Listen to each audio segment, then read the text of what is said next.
The Fan.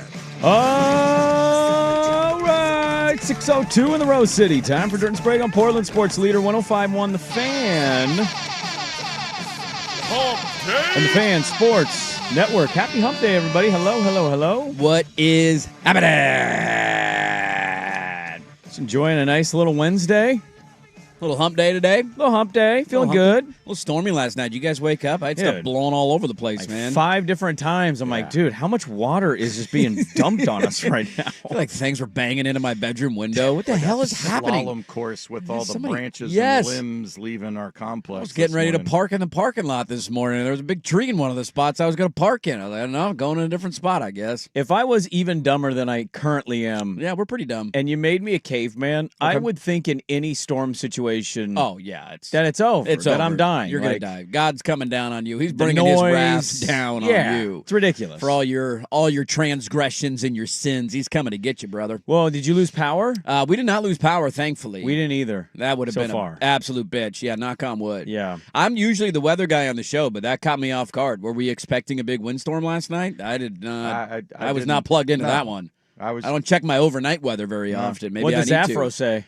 I don't know. I haven't seen the Zaffro's weather report lately. I thought you got updates every time the man talked. I mean, he does text me directly his weather forecast before he reveals it to the public on Yeah. KGW. I'll see what the old Zaffro's been up to lately. I don't know what the reporting is. There's just like, I just remember waking up. I think it was like 1:30 a.m. I was at the same time. I had to get up to pee at 1 o'clock in the morning, and I couldn't go back to sleep for an hour because everything was banging into the window. and I just hear the rain, and I'm like, there's got to be a maximum limit of how much rain could be coming down Enough! in a time span of where it started and how long it's been going. Just pouring off of the roof. It's ridiculous. It's hammering the side of the house. My dad is in. Oh, great. We're on flood watch again the next 2 days. That's cool. All right. So there you go. That's what Safino's saying. Well, my dad is in Lakewood, and he was basically telling me because the Green River levee broke. Mm-hmm. They have massive flooding issues right now in the Seattle-Tacoma-Lakewood area. That's not very good. No. Like water going everywhere. Like 1,000 people in Auburn, Washington had to vacate. That's horrible news. Yeah. Horrible the river. news. It's like the Skagit River. I remember Skagit. that was always on flood watch. Well, they have a million Yeah. little rivers up there. All those little rivers, you're constantly worried about it. We got Johnson Creek's kind of by our house, and I always am terrified. Every time we get a lot of rain, I'm worried that thing's going to overflow. Does Johnson Creek get, like, how big does Johnson Creek can get pretty good. It can get pretty big. Really? It can get big. It can overflow. Okay. It can go over the edges, go over the banks. You got to be careful for old Johnson Creek. I think I've been disrespectful to old Johnson Creek. I think then. you have been a little bit. You're not giving it the credit of flood warning that it deserves. Now, if it floods, is anybody actually damaged? Probably not. But, there's water on the sidewalk. I'm not walking comfortably past that creek. Not great. Is it going to slip into the road? Now our car's going to spray me with water? There's other problems that could arise here. Yeah, you do got to worry about that. So flood watch the next 2 days, That's it's what saying? high wind threat for the valley has ended, according to KGW weather. But we are now on flood watch for Thursday and Friday. So it sounds like we're back in one of these not going to stop raining for 72 hours. Now, if we put sunshine at the top automatically, yes. and then you power rank your weathers, do you guys hate wind or rain more? Oh, that's a good question. Right? I was thinking about this last night, too, because I couldn't go to bed at it was 2:30. I got woke up an hour later. I'm like, God, dude. Yeah, you're just up at that point. Yeah. Now, are we talking like mild, severe, minor? Because I think there's different classifications, Steady, right? consistent. Steady and consistent, I would rather have rain than wind. I'm less worried about, I can handle going But outside. I worry about flooding. I know, I worry about flooding, but that's not going to impact me as much as losing power. I would rather, at least for me, my house isn't going to flood. Why? My house why do you isn't say going to that? flood. If it rains for 3 days, my house isn't It underwater. ain't like you're that far away from the river. We'll be okay. We'll be all right. I think we You're will gonna have survive. Poop River near your We're house. elevated a little bit from where the river is. We'll be okay. It might seep into some lower ground Sure. regions, but I don't think it'll affect us that much. There's nothing worse than losing power and then not knowing when it's going to come back on and how long it's So going you're to saying take. we're more prone in the wind than we are in the rain? and losing the power. I think. Now the double whammy is when everything gets wet and then the wind blows and then That the doesn't trees help. go down because the ground's all soft and all that. That's the double whammy. But if you told me you could pick one, it could just pour rain for 24 straight hours, never stop, hard rain, or you're getting like 30 to 40 mile an hour winds all day. Well, 40 is a bit extreme. Okay, 20 to 30. I'll There give you you go, 20 to 20 to 30. 30. I would take the rain all day over Yeah. 30 mile an hour winds all The day. wind is just, it's so damn loud. It's an absolute bitch. Trees near your house is so You loud. can't see it coming. You don't know how heavy it's going to be. Like, I can look out my window and get a good gauge of, all right, it's raining. You grab an umbrella, get a jacket. We'll be okay. Let's go for a walk. But if I'm going to get blown off the road, you can't even step outside. You're going to get blown back in your house, man. I know nothing about like restoring power, and so anytime we lose power, I just think there's some guy out there that's getting paid to drive to the middle of nowhere That's probably what happens. by themselves Yeah. and just work on a generator or some electrical box of some sort to restore power. It's probably not like that at all, but that in my mind, and I'm always like, thank you, that guy. Thank you. Whoever that guy is. To all our PGE bros out there All the power people. who are driving around at 2 o'clock in the morning because you get the alert that somebody's out of power and it's your job to go turn it back on, you are the real heroes. Yeah, the people that get super mad about losing power, like nobody wants to lose power, No. but like It's not on quick enough. Like, I don't want to go fix it. No, dude. You want to get out there in a truck and get lifted up 30 feet into the No. air and try and Mostly plug you something back just- in? No. Yeah, mostly you just want information at that point. And it's not easy to get because they I got to can't. go assess how the power's out. Where's the line down? How long does it take to fix? Is there a widespread issue? You want your information? Here's your information. 4 hours or more. Yeah. Just tell yourself it's 4 hours but or when more. you give me an update, that's the one that You're gets me. you're an update You're one of info these guys, guy. huh? Oh, I hate you. You're one of I these kind of guys. hate you. Well, Some guy's out there I got- shaking in his high lift, trying to get everything plugged back in. Swigard's hammering him. We got Notre Dame guy out here restoring power, and you're Brian Kelly. Tell me how much longer. No. I'm like, yo, Once calm you- it down. I gotta watch Lake my Oswego. Kraken lose again. All right, I got a game to watch tonight. Get on it, damn Get it. over it, man. You need info and updates. No. I'm flying blind every time and trusting that they'll get it when they can get it. What am I gonna do? When You're not you doing give me, anything. because I got the text alert things from PGE. Oh yeah, you get the updates. So The you get updates 'em. are always like hours long windows from Yeah. between 12 and 3. They should restore your power. There's your update. And they give you the status update too of like assessing how it went out, and then they like That's check fine. that box. You're like, Once oh you okay, they give me- figured it out at once least. you give me the number, Yeah, but if it goes I'm- past, you're gonna want another update, Yeah, you want another one? aren't you? no, I get them, and it's going to be another 2 hours. It's going to be another 3 hours. It's like, no. I If you fly don't- blind. If you don't know, just say, we're still assessing it as soon as we understand what the issue is. You know, Don't give me a number when you're not confident in that number. sometime it was either before COVID or a little after COVID. When we lived in Oregon City, I literally watched. I was woken up with like a half awake, half dream thing, Yeah, and in my dream, aliens landed. Oh, and that's cool. I saw these green and blue lights on the ship. yeah. Turns out it was our like power thing exploding because it was icy out. Not alien. Well, it could have been aliens. You never know. In my dream, it was. And anyways, we lost power in Oregon City, and it was that year where we got like 2 to 3 inches thick Oh, ice. Do you yeah. remember that year? I remember that year well. And I can't remember what year exactly was. So, anyways, we had to go stay at families' houses. You're out of power and We it's had no freezing. power, out. and it's freezing. Yeah. And one day, it was like the second day, we still had no power. We had to go back for something.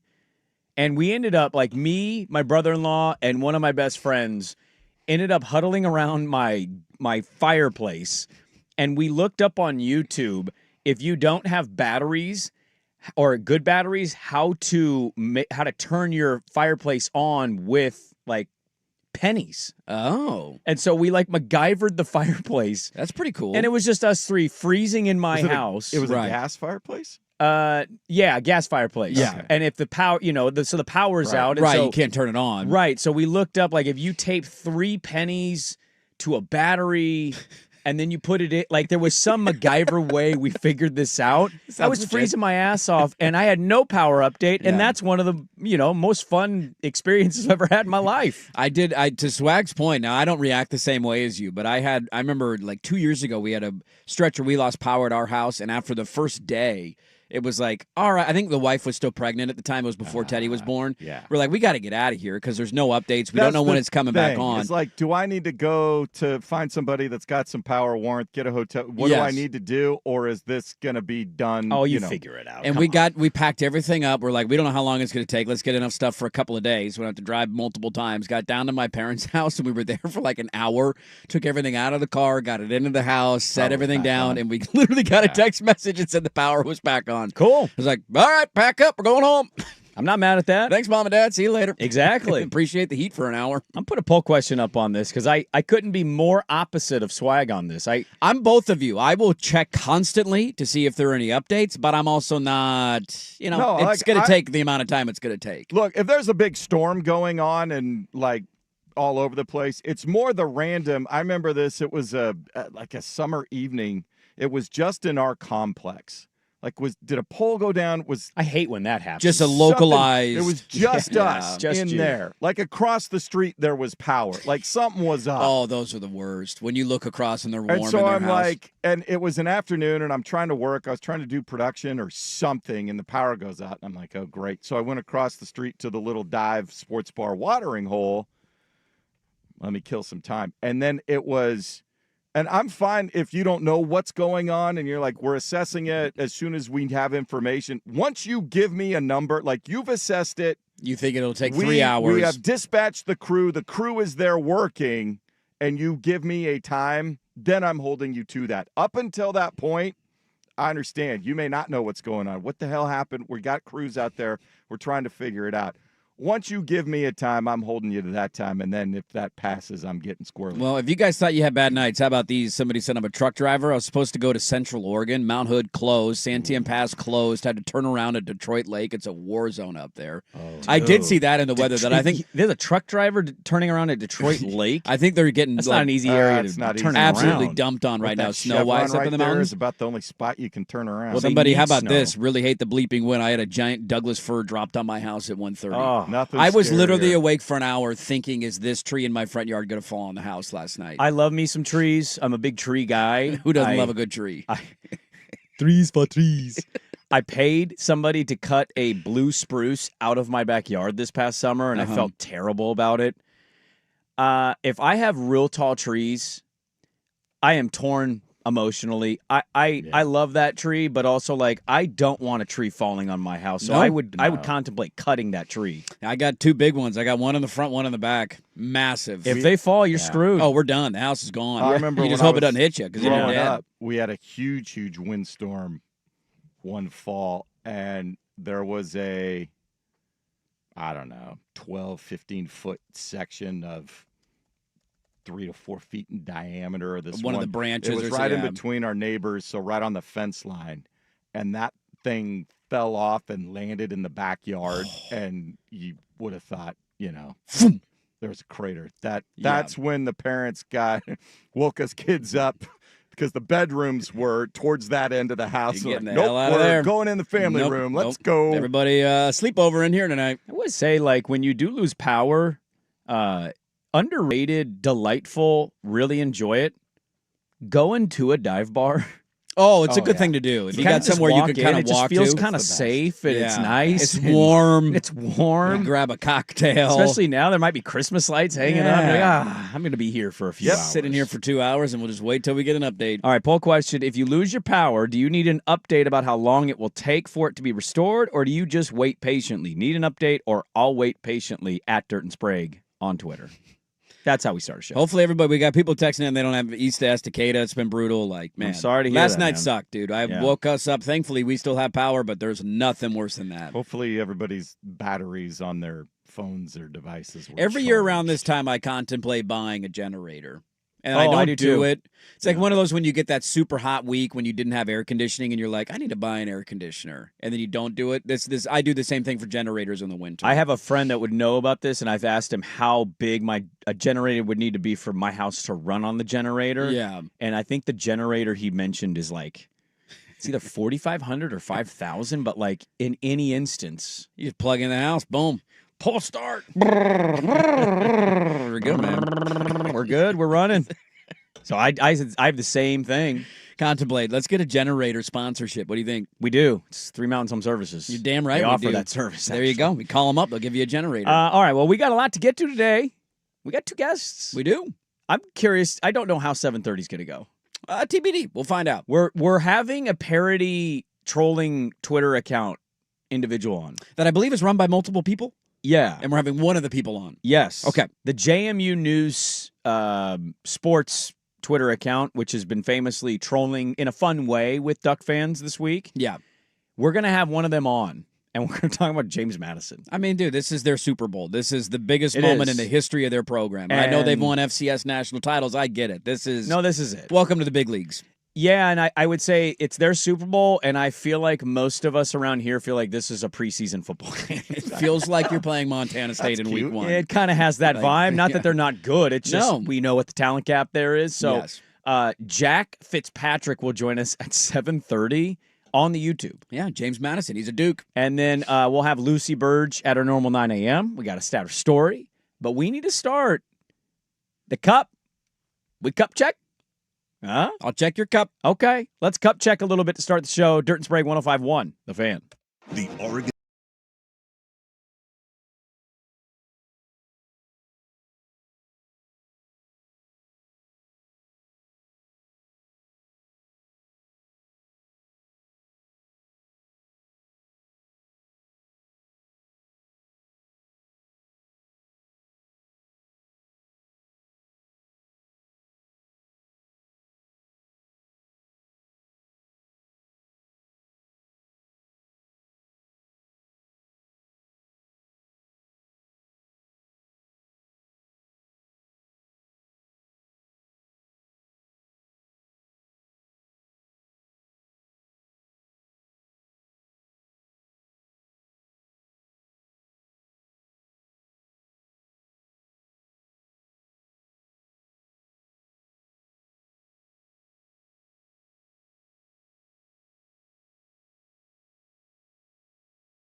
Fan. All right, welcome back in.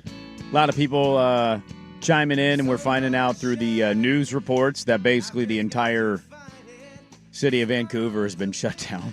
Dude, I didn't realize it was so widespread. And let's give a shout out to one of our listeners who said, I've been dealing with outages for the city of McMinnville since 1:30 a.m., waiting for Dirt, Sprague, and Swag Trio to keep me company. Thanks for being here.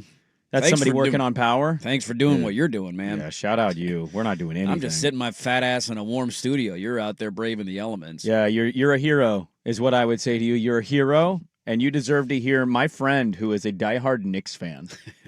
He's been a Knicks fan way too long, and it's been mildly annoying because he's not from New York. There's no connections or anything. He's lived in Portland his whole life. I was his first friend when he moved over here.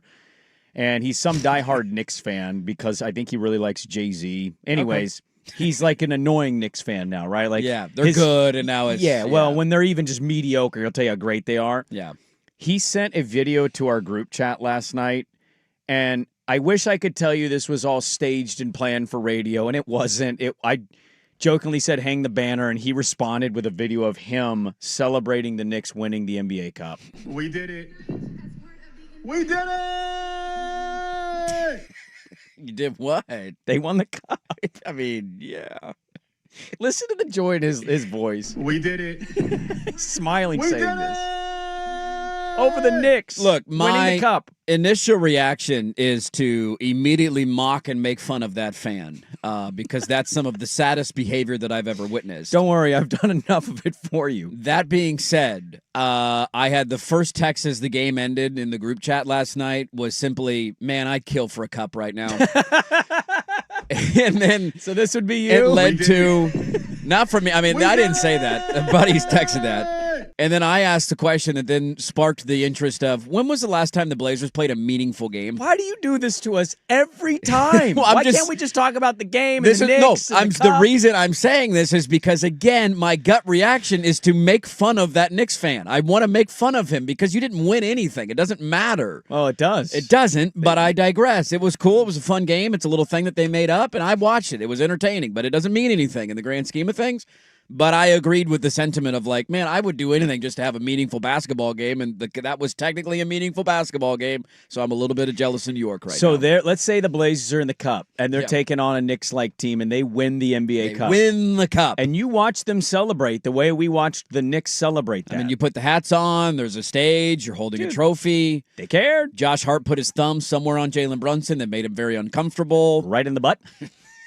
Go watch that video. Did you see that video? I missed it. Yeah, I had to turn the game off right as it ended. Just search Josh Hart on Twitter. It's the funniest thing I've ever seen. They're all reaching up, holding the cup, and you could just see his thumb go down underneath, and he gave him a little check. Brunson turns around and looks at him like, what the hell is the matter with you? So the Blazers have won the cup. They're celebrating. Yes, we're cup champs. Denny's putting his thumb up Jeremy's butt. Like, Whoa. they're doing it all, right? We're partying. And then you go on like an NBA Reddit, the Blazer Reddit page. Blazer Reddit. And they start throwing out title drought, snapped, Blazers win cup. No, I still make fun of you and laugh. That's stupid. You didn't win anything that actually mattered. Okay. But you won something that mattered last night, I guess. You know? I mean, it mattered to them. Like, I mean, I'm not Can I sure. ask you this? Yeah. I know it's not a title. It's not a I'm title. even Your trying to title suggest drought in that. New York is not over. I know. I'm jokingly saying that. Yes.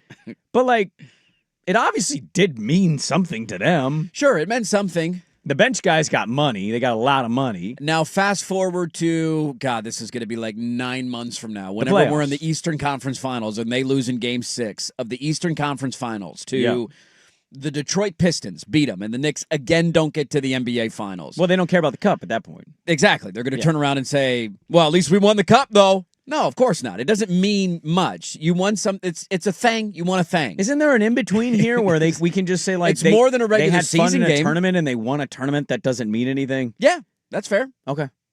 Because to your friend's point, like I found myself feeling this way last year, and I know you can make fun of me. I'm okay being the guy who watches the NBA that everybody around here makes fun of because most people hate the NBA. Mm-hmm.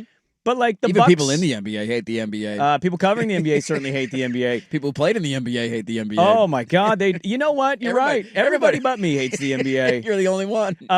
The Bucks Thunder was a fun cup final, and the Bucks won it, and they celebrated too. Sure.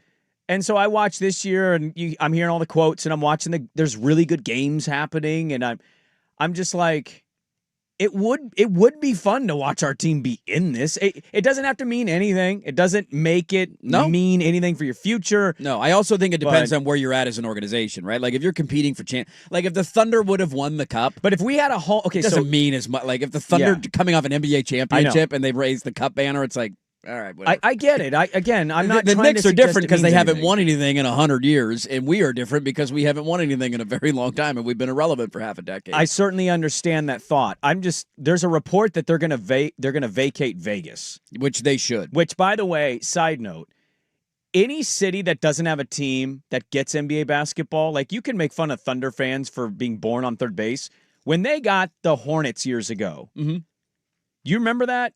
I don't, during Katrina when they had to go play there for 1 year. I don't remember a lot about that. They showed up every game and they acted like it was their team and they were passionate and they showed the NBA, we care, give us a team. We can do this. And I appreciate cities that do that.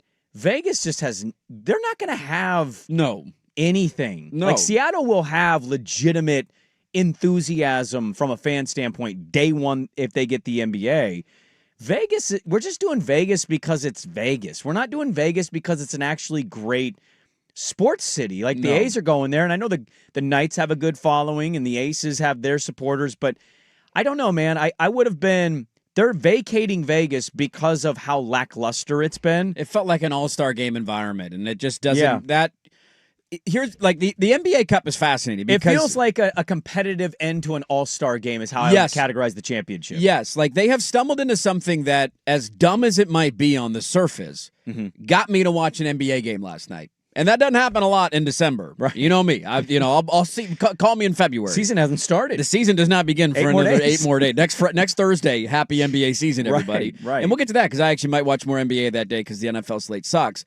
But they got me to watch a game last night. And I watched a little bit of the games on Saturday, and they were entertaining. And that last night's game until the last couple of minutes, and then the Knicks kind of pulled away, and the Spurs had a rough fourth quarter. It got me to watch. So clearly whatever they have done has captivated some people in the audience because I think I'm the perfect case study of this because I don't follow the NBA outside of the Blazers that closely, especially this time of year until football is done. They also have done it in such a stupid and roundabout wrong way that there's a way that you can unlock this and make it a lot cooler. I agree. And the Vegas stuff, like it starts with the courts and they're just dumb and laughable and it makes you a mockery of the sports community. I agree. The championship being in Vegas where it's just this like celebrity showcase and the lights are down in the crowd and the environment kind of sucks. Acting like it's the Knicks East, what are we doing? The Garden How East. great is that game last night if it's at Madison Square Garden? Right. Like, why are we in Vegas? What are we doing?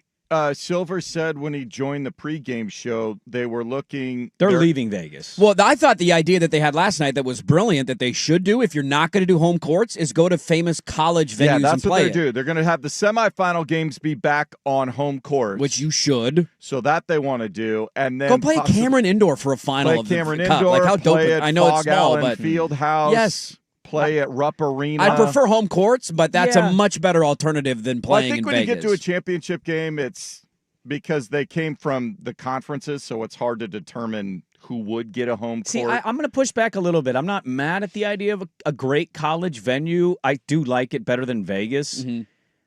But also, like, just rotate East-West every year. Or just this year's East and the East finalist is going to host. Like, imagine if Portland did ever get there and they are hosting the Cup championship. Yeah, be the most. I kind of want to go to that game. Okay, okay, all right. Be the most meaningful game we've had here probably since the conference finals. Game 4 against Golden State. I don't disagree with most of what you said. We'll see what they do when they decide they need to get out of Vegas because we need to stop acting like Vegas is some great place to be hosting games. I think it's way overrated, and it's all about corporate dollars and international media and a place that's easy to fly in and out of. It's not about the fans and what best serves the environment of the sport. Right. So I'd prefer. Hey, it's West next year. Yep. And so the West champion representative will host. Hey, it's East next year. No matter what records are for any teams, make them home games and let the respective fans not have to travel. Yeah. And just pay a little more to go to a game that doesn't really mean all that much, but the players having fun with it, and it seems to be a little break in the season, especially a season where 8 days away from people even remotely caring about NBA The basketball. two biggest challenges of this were, one, getting the players to buy in and actually care. And I think they have accomplished that goal. The players seem invested. They play hard. It does not look like your normal Tuesday night regular season game Right. where there's very little effort in certain pockets of it. Like, guys were invested in the outcome of the game last night. And step number two is getting people outside of your own fart bubble to be interested to care or want to watch. And I think they've accomplished that. And Now, your group chat was going off. people were texting. Like, I watched it, and I'm not in that fart bubble. And so we'll see what the number ends up being. It was on Amazon, so I don't know if that affects it at all. But I do think Amazon's coverage has been really good at the NBA so far. So, like, both of those things, I think, are boxes that they can check as a league. Now it's about Adam Silver. Stop being a dumbass, dude. Like, just get rid of the courts. Find a way to tweak it a little bit. Like, you can create something out of this. It is dumb, but it gets us to care, and it gets the regular season to matter. Now it's about taking it to the next level and getting rid of some of the things that hold it back. So the Knicks, they've raised the cup banner. They did. Cup champs. It's going to be an awkward banner raise. We did it. We did it.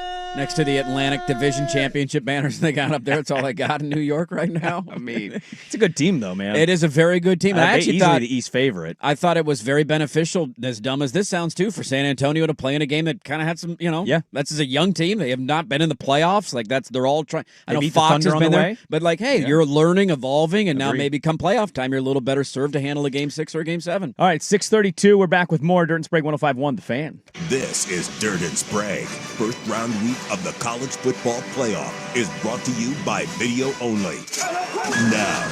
Now, from the George McCoy and Warren Allen Sports Desk, a Sports Center update on the Fan Sports Network, 105.1 FM and 1080 AM. You've been arrested for DUI. You need a team of attorneys you can put your trust in. Call Reynolds Defense Firm today online at reynoldsdefensefirm.com. First on The Fan. It's been over 50 years since the Knicks were able to add a banner to the rafters of Madison Square Garden.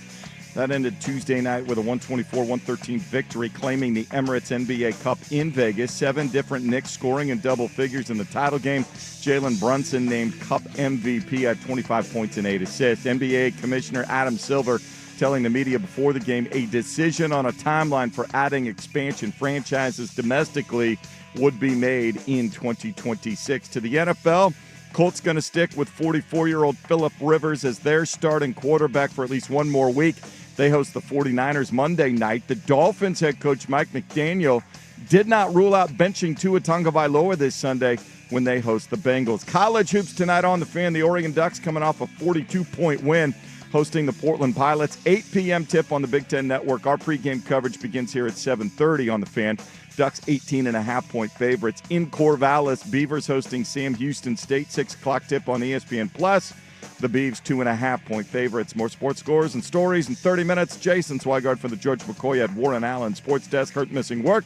Insurance companies acting like jerks. Don't call your mom. Call George McCoy at warrenallen.com. The home of Duck.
Good morning. Shout out everybody hanging out with us today. We understand a lot of people out there have lost power, and so thinking about you. Hope you're doing all right. Staying warm. Go to a place that is warm. Treat yourself. Schools closed all over the place. Yeah. Brutal stuff. One listener saying the NBA should go back to the East-West All-Star format, and the winner gets to host the Cup. Oh, okay. The next year you get the Cup hosting. I mean, that's a good idea, and the NBA doesn't do the good ideas, except, I guess, make this. But other than that, they've dropped the ball in every other way. Yeah. I think it'd just be great if they just all alternated just from East-West, East-West, East-West, and it just is what it is, man. Totally fine with it. You could tie something else into performance and in your Cup games, point differential, figure it out. Either way, having it on home floors in environments that are better than a sanitized Las Vegas arena would be much better. We have a poll question up at Dirt and Sprague. Would you rather see your NBA team win an NBA Cup or your college football team win the Pop-Tart Bowl? Whoa. Now, this was specifically pointed at you because as a Oregon Beaver, State, as right. Oregon fan, probably, but still, I think it also highlights the Cup doesn't really mean that much. It's cool, you won something, but not really anything. Doesn't really count. It doesn't end a title drought. Yeah, and a Pop-Tart Bowl is clearly not a national championship, so you won something, but it didn't matter that much. But you got to eat a giant Pop-Tart at the end of it. What bowl game was going to happen until a team backed out? The Pop-Tart was Bowl? the Yeah, who was Pop-Tart going to Bowl. be in it? Notre Dame. So I'd make an argument. Notre Dame BYU playing in the Pop-Tart Bowl has now officially made that the most important non-playoff bowl game to exist. Oh, it for sure would have. If those are the two teams in the Pop-Tart Bowl, like one of those teams has a real argument. Talent-wise, they should be in the playoff. The other one resume-wise. Well, both of them resume-wise. Well, yeah, I mean, but you know what? Both of them do. Yeah. One of them got screwed because they're in the Big 12, and the other one's not in a conference. So, like, You see what they're doing this year, too, by the way? And I don't remember if they did this last year, but they're making specific helmets for each team. in the Pop-Tart Bowl? Pop-Tart themed helmet. Go look at the helmets for BYU, and they're playing Georgia Tech. By the way, the video yesterday, they put the Pop-Tarts in the toaster. They pressed it Who at is the in same the time. Pop-Tart Bowl? I I think see it's it. Georgia Tech BYU. That's a great game. I'm pretty sure that's one. I'm all in on the game. Let me double check. That's a bowl game I will watch. But it was Brent Key and Kalani Sitake, I believe, on each side of the toaster trophy, like pressing down the toaster at the same time. Oh, my God. Absolutely glorious. So But good. I saw a picture of the helmets, and they have like Pop-Tart. There's like sprinkles. Like each team has a specific Pop-Tart themed helmet. So is the GT and the Y I'll have have to sprinkles go- in it? Because that would That'd be, be great. Let me go find so the awesome. the they picture would of the be, helmet. I'm trying to think what they'd probably be something brown sugar cinnamon or something. It is for Georgia Tech and BYU. That is the BYU. game. So do Okay. they go blueberry or are they blue raspberry? BYU has to go blueberry. blueberry. Yeah, it's a staple classic flavor for a Pop-Tart. Georgia So- Tech's a little interesting. Where did this come from? So it's the blue BYU helmet. Now I'm hoping these are. I'm pretty sure that these are real. I hope I didn't get butt cracked here. So double check. Maybe you guys can do your own independent research on this one. Yeah, it looks like BYU has the blue helmet. There's the Pop-Tart thing above the face mask, and I don't know if these are just put out for the bowl game or if it's actually what they're wearing. But it has a stripe of sprinkles down the middle of the helmet, and then the other one has a blue, orange, and yellow stripe down the middle. I don't know what that signifies, but it kind of looks Pop-Tarty. So I'm on Reddit college football, and it sounds like McMurphy is saying that this is what it's going to be. Okay, he's saying that these are going to be the helmets. Dude, this is great. I mean, God, that bowl game is so smart in marketing. It's one of the best marketing things we've ever seen. And one of the worst takes in show history, that Pop-Tarts are not good. I mean, those things are terrible. Who would eat one? These deep boxes. Look, I can appreciate the Pop-Tart Bowl while I not know. enjoying Pop-Tarts. That's fine. This is, they cooked their mascot. I'm totally fine with that, man. After the game, they threw their mascot into a toaster, and he popped out, and everybody ate him. It's a tradition. If he's not cooked, the Pop-Tart Bowl's not happening. You got to cook a Pop-Tart. That then adds the follow-up question of, like, how is another bowl game not thought of that? Like, there's the Snoop Dogg Arizona Bowl. Why Well, is you the got winning the coach Duke's not smoking Mayo a blunt Bowl. at midfield after the game? Yeah, the Mayo Bowl Where does the a good coach job. Okay, we got goat Mayo gets Bowl. doused in mayo. Yeah, that's good. Good poll by you. Good poll. Tony the Tiger Sun Bowl, do they eat any? I don't know. They should if have to jump in a there's- giant bowl of milk and frosted Now, flakes. to be fair, this is kind of in my face because now that I remember, I'm pretty sure the Cheez-It Citrus Bowl dumps Cheez-Its on the winning coach. Like they have a dumping game- Cheez-Its does nothing. Not for the them. same for you? No. crackers. That's just messy. Yeah. Messy. I'm trying to see if there's We any should other- be eating a Cheez-It. They should, you know what they should do? They should copy the Pop-Tart. They get that Just big like wheel of cheese. The wheel of cheese. Like from their commercials. Yes, and then you drop it in an oven and it pops out a giant Cheez-It and you eat it. I'm the cheesiest, Coach. I'm the cheesiest. I We got hate the. that commercial. I love that commercial. I've heard it too many I woke up times. today feeling the cheesiest. We got the famous Idaho Potato Bowl. Do they eat potatoes at the end of that game? Mashed potatoes. I mean, I love mashed potatoes. I love potatoes. Yeah, where's it's a in Boise. big thing of fries? How about this one? This year on December And you 23rd. dump ketchup right over the winning Coke. How would you like this to play out? We have the Bush's Boca Raton Bowl of beans. Oh, the Bean Bowl. You got to jump in a kiddie pool We full have- of Bush's beans. We have a beans bowl. Do you eat the beans? Do you get dunked in beans? Is the dog there? Oh, yeah, it's the dog there. That's a good poll. I don't know. Is Peyton there? I mean, look, this is what the Is Pop-Tart, that the Peyton Manning Bowl? this is what the Pop-Tart and the Mayo Bowl has taught us. Like, lean into your product. You have to do it. You have to do it. These all could be fun. Coaches take themselves too seriously. It's a great way to lighten the mood. Just, it's one last game of the year. Is there a name for your playoff game, or is it just Ducks, Well, they do the Dukes? No. Oh, for the home games, no. But the No, next just rounds, then college it's the bowl football. sites. Then you go See, play in the first round. Cotton Bowl or the Orange Bowl or the Fiesta Bowl. That's where I think this is evolving. Is some of these bowl games, they kind of go away, and then we just wrap the name and sponsorships into the home venue sites. Yeah. And I think like eventually you could be playing Oregon hosting as a 5 seed, insert team. Brought to you by Pop-Tarts. Brought to you by the Pop-Tart Bowl, and there's the Pop-Tart in Autzen Stadium being cooked alive. Hey, if the Pop-Tart was in Autzen Stadium, I would go get my picture taken with a Pop-Tart. Dude, whatever Dan Lanning was on post-Penn State game, he would eat the whole Pop-Tart by himself. He'd eat that whole box. Go away. 4 of them at one time, like one bite, bite them all down. I really hope the Beans Bowl does that. I'm not going to lie to you. Yeah. That's our first day of vacation because the 22nd is our last show. Tuesday, December 23rd, it is Toledo versus Louisville. I'm watching the Bush's Boca Raton Bowl of beans. I'm watching that game. You're going to watch the whole game, or are you just going to wait for the end? I'm going to wait for the end. I'm not going to watch the whole game. Don't need to see the whole game. Yeah. But second half, I'm turning that on, and I want to see what kind of bean celebration we get. All right, we have a lot more to get into. We're back with more 105.1 The Fan.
Here we go, man. Here we go. I might have nightmare fuel for Andy Dirt Johnson at 7 a.m. Uh-oh. Maybe. Uh-oh. Potentially. We'll see. I had a buddy text me, can we get beans from Even Stevens to present the beans at the Bush's Boca Raton Bowl of Beans? That's a deep poll. That's such a good poll. I loved that show as a kid, and I forgot about him. Totally bald. He's 5'1" at like 33 years old. I had to Google him. What's Beans up to these days? That show was better without him. It was. He was kind of a little twerp. Yeah, I didn't really like him. Yeah. I know this is a really random thing to throw at you, but I was thinking about this last night. I was watching the Cup. I was reading some college football. It was like a perfect sweet spot for me. And I just kept thinking, like, do you think George Kliavkoff is going to watch college football playoff? No, that guy's living on a beach somewhere, man. Oh, really? He probably got... He's a big Vegas guy. That's why I thought about him. Hanging in Vegas. Yeah. I mean, he could. I don't know. Thanks for ruining our conference. It wasn't only your fault, but I hadn't thought of that name in a while until you just brought him up. Well, Thanks for the reminder. I started going down the avenue of the playoff and the Heisman winners being Pac-12 teams and how good the Pac-12 teams were this year. The 2023 Pac-12 quarterback class is mind-blowingly good. Yeah, we noted this in real time. Credit to us on this is like we were saying, like, if they don't get a media deal, this is going to be so dumb. They're finally hitting their stride. Yes. And then the media day I will never forget the media day where they were like, well, we don't have an announcement, but don't worry about that. It's like, this was the day to announce. You said you're going to do it today. We don't want to distract from our football teams. We got a professor at Washington State who's telling us that all these schools are worth $50 million a year. I just kept wondering yesterday, like, does somebody like that unplug knowing that they helped blow up and lose everything? Do they have blood on their hands and they feel guilt? Does he, like, because he was there for so few a time? It wasn't that long. It wasn't really his fault, right? Larry Scott, no, the presidents. Yeah, I mean, it wasn't always just on one person. It was a collective effing up, if you will, but he just happened to be the guy in charge when the entire thing crumbled upon him. Yeah. I would imagine there's some guilt there, but I also don't swim around in that kind of money, so maybe that kind of money erases all the guilt. And I then, don't know. let me ask you this. If there is a Pac-12 and Oregon is still this Oregon, which I would assume they would be, yes, they win the conference. Yeah. They're one of the 4 seeds, and Tech is probably the 5, right? Probably. Man, you would imagine. He cost you guys. He could have had a first-round bye. Well, someone would say we still do have a first-round bye, but I digress. We would have had a definite first-round bye based on not having to actually play a game this weekend. I think if I just ruined the opening round, if I ruined an element of a sport, I don't know if I would want to watch. I would feel shame. I think it would depend. Like, was he a diehard college football fan before this? I don't remember. I don't think he was, because he worked for like the MGM Entertainment Department. When he did stuff for something. Major League Baseball, remember, wasn't he big on their like MLB at bat app? I remember we touted that of like, look what old. I remember we were all excited when I celebrated the hire of like, look at them going outside of the box, way the to business go. guy, and man, that was a bad take. And we should all get $50 million a year. It is truly unfortunate, because I think it's been brought up a million times that like the playoff structure and format we have right now, it fits perfectly for the sport that we used to have. And now we don't have that sport, and that leads to these wonky, stupid conference title games and not enough power conferences and just all the nonsense that has been created. I did see there was, I think his name is Adam Brenneman. He's a former college football player. He does some college football podcasting and media and stuff. Dude, it's so funny you said that. I've been trying to get him on this. You're trying to get him on? So he had to take. I saw this as well. I think the day you were out, I saw this. Yeah, he basically had to take saying, asking, what's something that you could see transpiring in the near future. Now, I don't know about my school. I certainly wouldn't be opposed to it. Depends on the financials in regards to that. Obviously. But he basically said he wouldn't be surprised if in the next handful of years we see some of the Pac-12 defectors turn around and be like, this is so dumb. What are we doing? Yeah, the money would have to be the biggest of factors there for the Washington SCs, UCLA, Oregons to come back, But for right? Cal and Stanford primarily, because what are they bringing home in revenue sharing in the ACC? It's only half. Didn't they sign up for half? And I now they're believe getting so. 9 games in that conference, and other teams are getting 8. We'll get to that story. But I wouldn't be shocked if Cal turned around in the next couple years and just said, look, financially, this isn't making a lot of sense for us. Our travel budget alone is taking away half of that, takeaway. Yes. I told Swag this because I saw that cut and I was going to reach out to him, and I don't know how to get a contact. If you told me in 10 years, 8 years, something like that, I could see it. And, when we talked that day it got blown up, we were like, it's not impossible this thing could come back, right, given the regionality of everything. But things evolve and change in the sport. I don't know if it's legitimately real, but I wouldn't dismiss the idea of everybody going, it's like the cable stream thing. It's like, I'm cutting the cord, and then it got so expensive. You're like, what the hell? Now it's the same amount as my cord bill. Now you're basically you're just cable. Wait, what happened to having all the things in one place where I could watch them all on one channel, with one remote control and not have to change apps? That's cable. 100%. I think it could be the same scenario where it's like, yeah, we should have a conference where we don't have to travel as far and all this makes kind of more sense for everybody. Yeah, let's do like a West Coast-based conference. Yeah. Oh. Hey, that would be kind of cool. That's a good idea. Wait, so we don't have to fly to Rutgers for a game? Is that what you're telling me? This, by the way, it says, I was just searching to see how much they're making. They're making the first 7 years they're in the ACC, Cal and Stanford, 30% of the full media revenue share. And that revenue share is $28 a year, I think it's after everything from the tournament and college football playoff, it goes up a little bit higher than that, but the estimates per year that they're going to bring home for the first 7 years is in the $12 to $20 million range. Dude, if it's in the 12, you're already in Pac-12 territory. It's not that far off. Pac-12 is going to make like 8 or 9. And how much are you spending on cross-country travel? That's why I said it takes it away. You're basically a Pac-12. Right. Money-wise. So that wouldn't shock me. I don't know about the Big Ten schools. UCLA should, because they're just UCLA's as relevant as you could possibly be, and they're only there because of USC, and all of it's dumb anyways. But Cal and Stanford coming back would make a lot of sense. Is this nightmare fuel for Dirt? We have a loaded second hour. Dirt and Sprague, 105.1, The Fan.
From the George McCoy and Warren Allen Sports Desk, a Sports Center update on the Fan Sports Network, 105.1 FM and 1080 AM. Brought to you by Mountaintop Metal Roofing. No maintenance, energy efficient, fire resistant, and a lifetime warranty. Do it once, do it right. Visit mountaintopmetalroofing.com. First on the Fan.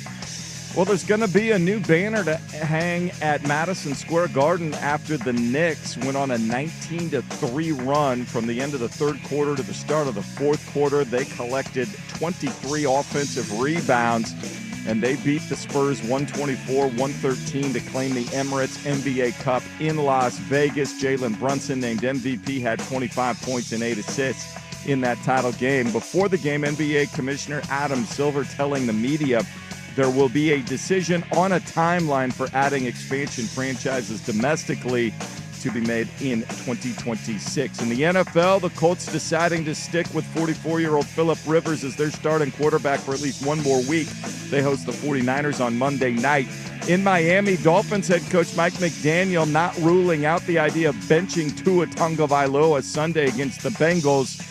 Their loss at Pittsburgh Monday night eliminated them from playoff consideration. More sports scores and stories in 30 minutes. Jason Swigart from the George McCoy at Warren Allen Sports Desk. Hurt and missing work. Insurance companies acting like jerks. Don't call your mom. Call George McCoy at warrenallen.com. The home of the fan.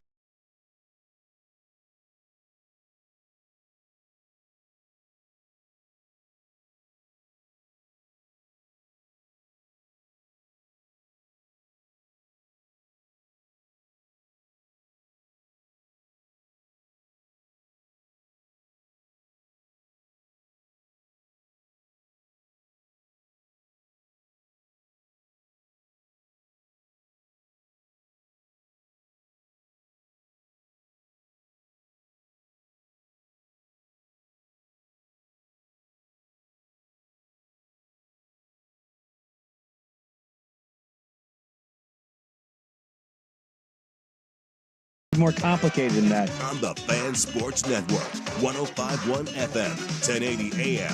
The Fan. Hey, welcome back in the second hour. Dirt and Sprague here.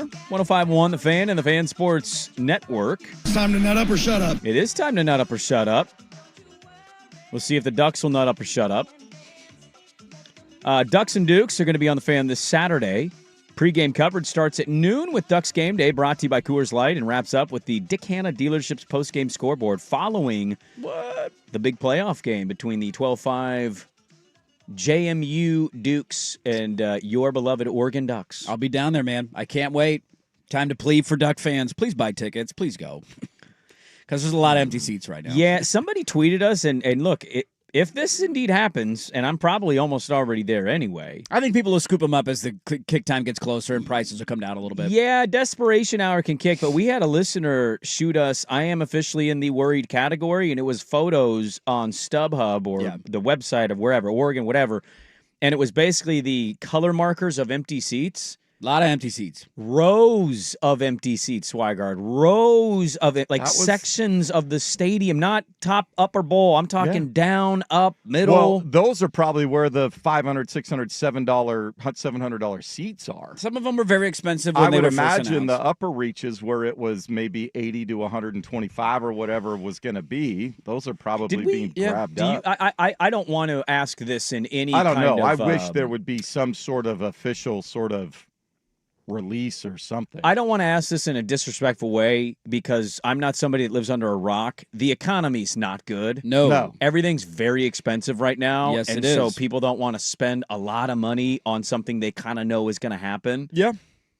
Also, it's the first time it's happened for the program, for the state to host a playoff game. Yes. Do you guys remember an empty venue or venues in last year's playoff games? Does any game that I remember stick out to you guys? So I mean, none of them were empty. Yeah. But I remember the Penn State game was a 9 a.m. kick, And it was it's freezing, such a wasn't bitch it? to get there. And they Yeah. were playing SMU. Yep. And I remember it not being jam-packed, on fire, right? Yeah. Right, like Yeah, wide right. out Penn State. Now, kick time has something to do with that as well. I think the holiday season makes it a little challenging. So I remember that one. I don't remember a lot about the Texas Clemson crowd. Notre Dame, I remember being packed for Indiana. That was a big deal. Also, it helps that both schools are from the same state, so the opposing Indiana fans could can drive travel. there. Yeah. What was the other home game last year? Which one am I forgetting? What was the other blowout? Ohio State, Tennessee. Ohio State, Tennessee. Yeah. And I don't remember a lot. I remember that I crowd think being Ohio fine. State filled it. I think that was the Friday night game, if I'm not wrong. Or maybe that was Notre Dame, Indiana, but then Ohio State, Tennessee was the Saturday night game. Notre Dame, Indiana, I think was the That was Friday. the Friday game. And, Yeah. Ohio State, Tennessee was Saturday night. It just look here. I think both things can be true at the same time. Mhm. having a bigger opponent, this isn't a fear at all. Like, you're willing to open your wallet, and if Tennessee's in town, or Notre Dame, or Alabama, or Miami, A&M, insert anybody, Oklahoma's in town, there's not even a debate whether or not this thing's going to get sold out, no matter the ticket price. So Miami's in town. It's Mario Dude, making it's his not. return. Are you kidding me? Yeah. Those people are crawling over other people to buy those tickets and find those tickets to go yell mean things at Mario Cristobal. Maybe you and I'd only be get right there with 2 you. instead of 4 if you see the Sure, because the price, prices that are going to be sort of thing, expensive. but yeah. While also, so I understand the opponent is going to leave a little bit to be desired there. I have found myself this week, and I'm not usually this guy. I try and not be this guy to other fans, to police, go to games or don't go to games. Like, I don't like going to some games. I don't like being down and driving home late at night. Like, I totally get it. This is when I find myself going around to people being like, come on, man. Tubbs Ludwig, our sales extraordinaire. He's a Duck diehard. Dude, he's been to every time I'm down there doing the pregame show, I see him. He's down there. He's drinking a beer, walking around, having a great time rooting on the Ducks. And I'm like, you going to the game? Nah, I don't think so. Like, why not? What else are you doing Saturday? So I got some people coming over to watch the game. Go take them to the game. I think we're offering you tickets. I think we have tickets, and we're giving you tickets. Go down to the game. We have a sales thing internally. We can get tickets. Yes. But you have to. There's certain. Yeah. And he met the criteria, and he can get tickets. And he's like, I don't know. Like, they're off. You have to. You don't even have to buy them. They're He's right there. He's a diehard Duck fan too. It's So not I like, just- oh yeah, okay. Look, I get it. We all probably know the outcome of the game. I understand that. This is an opportunity, 1, to see history. 2, to see, like, you're not going to be able to see another game in Autzen until the end of August, so you got to wait 8 more months until you get another opportunity to do this. And it's essentially a 4-hour party. And you can leave whenever you want because the score should be wide. Like, if the stadium's empty in the fourth quarter, it doesn't bother me at all. But come on, Duck fans, let's do this weekend, please. I'm looking on StubHub right now because I was just curious. Yep. Just for 2 tickets next to each other because somebody texted this in. Here's Section 4, Row 41, $94 a ticket. 130. Like, some of them are the expensive. difficulty is when this game is being played. What month is it? I mean, it's December. What's I get next it. week, I right? get Like, it. there's still parents that got to buy gifts. I'm stuck in between 2 places here. The majority of these, by the way, are right around $100 per ticket is what I'm seeing on StubHub. Go to the final checkout and tell me what that final tax is. I know. It It's adds going to be up. like I get it. $200 a ticket. But I get it. My position is, my whole reputation, I think, of the fan outside of bad sports takes or okay sports takes is that, like, I'm cheap. And I've certainly changed in a lot of ways that way.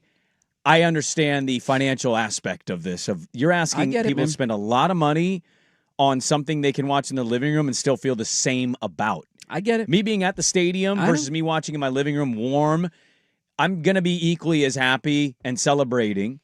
And then this other part of me is like, the Ducks have clearly launched themselves into a stratosphere of the sport that you'd just be hard-pressed to find the other 10 programs in college football that are in their tier that wouldn't sell this game out despite the opponent. Yep. Right? Like Notre Dame, Indiana. Dude, barely jacked for Indiana this year at Autzen. Imagine where everybody was last year with the upstart Indiana team. Yeah. And they still sold it out. Now, It's to the your first credit, it's the in-state thing. Well, it's also like, I know that we doubted Indiana. We're talking, like, James Madison is. No, I understand. I totally get it. I'm not trying to say like they're the same. FCS football 3 years ago. All I'm saying is, like, there is an aspect of it. I largely lean with, if you don't want to go and you don't want to spend that kind of money, I'm with you. I wouldn't either. I know.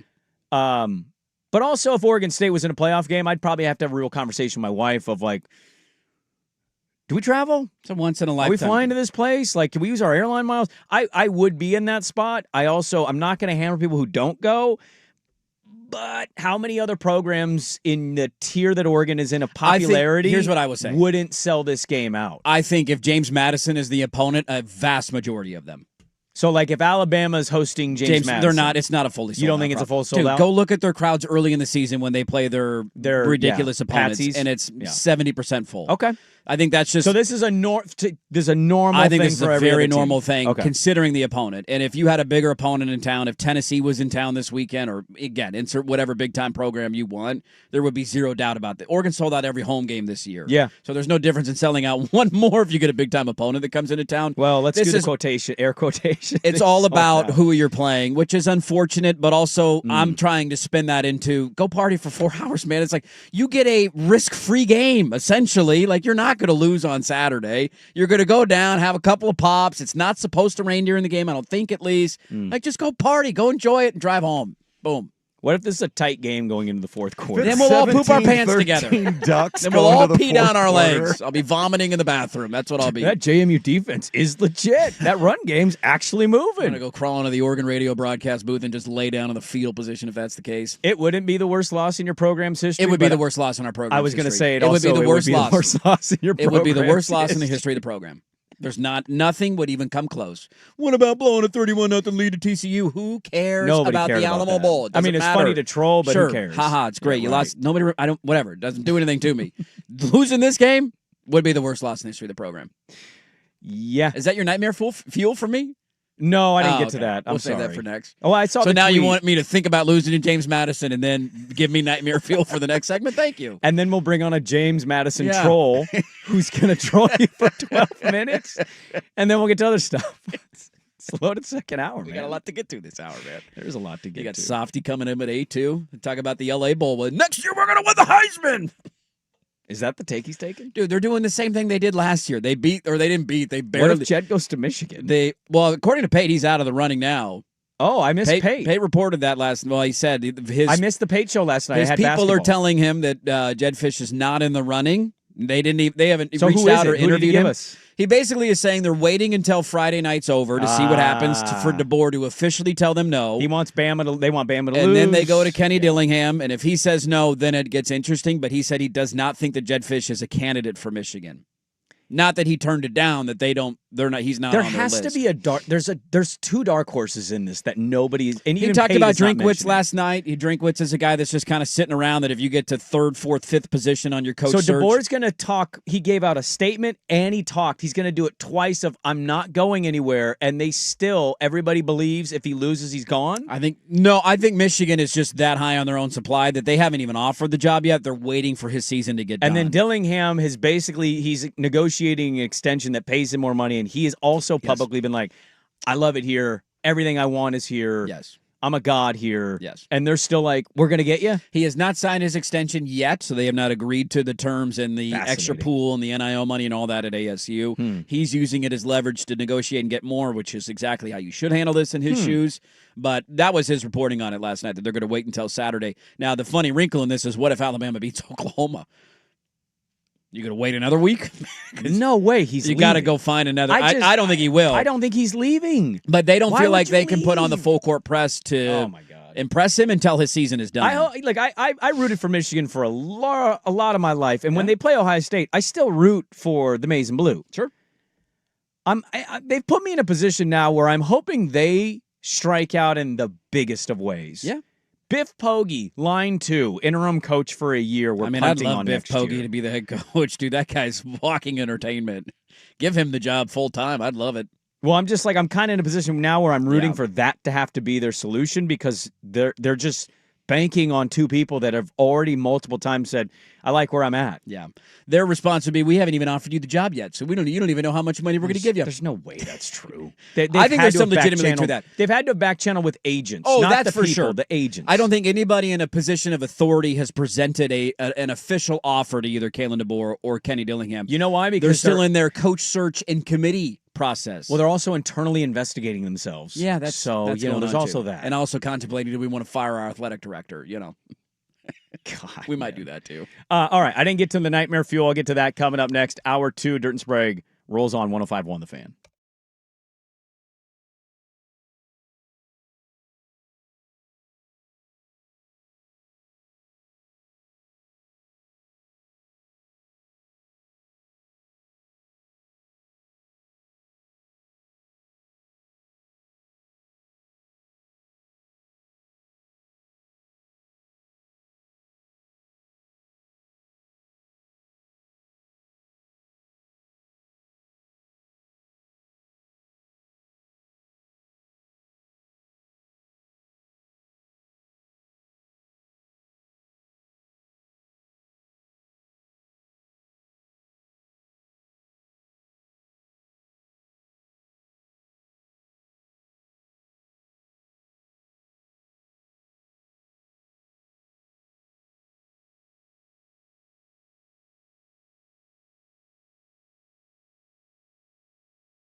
Here's your nightmare fuel.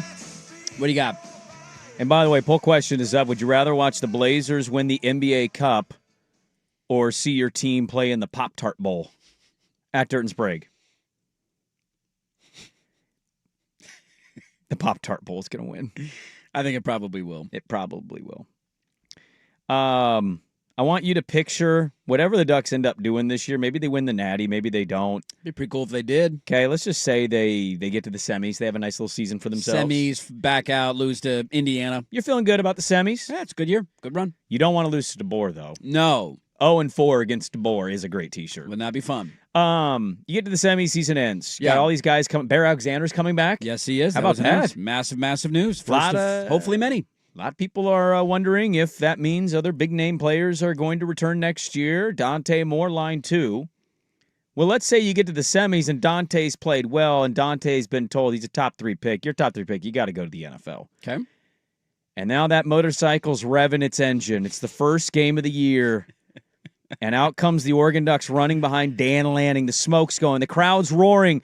And all of a sudden, there's a player wearing number 15. He runs to the end zone. He Keenan jumps Howry? up twice. Keenan Howry's back? Yes. The new Oregon quarterback, Dylan Raiola, wearing aviators. There's a lot of smoke right now that he wants to go to Oregon, man. I'm actually seeing a little bit of the opposite. I think, look, my school. Of course you are. Well, look, you can laugh at that all you want. I will say just right now, laughing. definitively, I don't think Dylan Raiola is going to be an Oregon Duck. There's a hot Okay. take for you. Whether don't Dante think that's Moore a hot leaves or take. not, I don't think Dylan Raiola will be in an Oregon uniform. Would it be nightmare fuel for me? Yes, it absolutely would. I want nothing to do with that guy. He doesn't know who he is. He's stealing identities. People should be investigating him for it. It's all weird. His whole personality is strange. And to be honest with you, he's not that good. Now, we are the place of redemption quarterback stories, so I get why he would be interested in us. I totally understand that. I think my team has reached the following and the perceived threat of money to the level that anytime a quarterback enters the transfer portal, you will hear insiders immediately say Oregon is interested in insert player here, because I saw this from like 4 different quarterbacks when we don't even know what the answer is on Dante. Now, some think it's a foregone conclusion that he's gone. I don't happen to be in that camp. I still think he's genuinely contemplating what he wants to do, and I think part of it for him will depend on how the season ends for Oregon and what they accomplish and how far they get. Also, what does his draft grade say? But I think it's beneficial for insiders to just say Oregon is interested in one of these schools, where some of the stuff that I'm reading and I'm talking to people, I don't think there's a lot of mutual interest between Oregon and Dylan Raiola. He is the number 2 transfer portal player on 24/7. Lagway is 3rd. Mm-hmm. I saw this. You talk about the money part of this. I saw this, and I sent it to you guys yesterday. I was reading an article, what the college football playoff teams spend. So the athletic departments have to report how much they've spent. So Alabama's easily number 1. Like, Alabama's number 1 by a pretty wide margin. I want to know what they're spending all that money on. Well, if they're like Arkansas, part of that funding could be balloons. That's true. Alabama spent $112.2 million. Texas A&M is second. They're just barely ahead of Ohio State at $82.2. Buckeyes third. Miami is fourth at $78.1. They're barely behind Ohio State. Wait, I thought nobody spends more in Oregon, though. I thought, why aren't we number 1 on the list? So Oregon's not top 4. Let's go to Wait, 5. what? Okay. Georgia. Oh, yeah, Georgia spends a lot of money. Okay. $68.9 million. Let's But go to number 6. No. We're the only ones that spend money, though. None of this is true. Maybe you're right. Let's Okay. go find out what 6 is. Yeah. Oklahoma. What? No way. No chance. No chance. Oklahoma has a Phil Knight. All right. Let's go to number 7. I don't see the Ducks yet. No. Indiana. What? Indiana spends more money than we do? Hey, man. Get the hell out of here. He wins. Google him.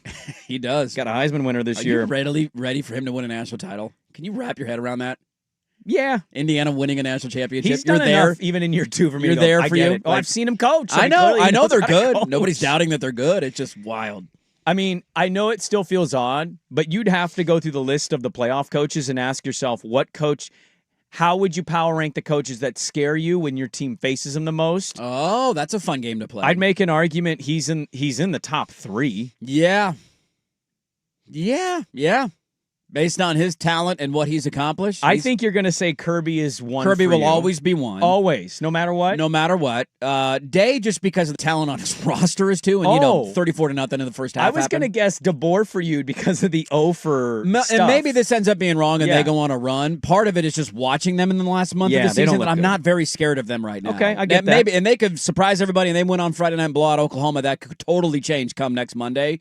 But he wouldn't be there for me, and I think I go Day 2 because of the talent on their roster. And then probably Signetti. He's the only one who's made us bleed this year. Let's go to number 8. Yeah. Ole Miss. What?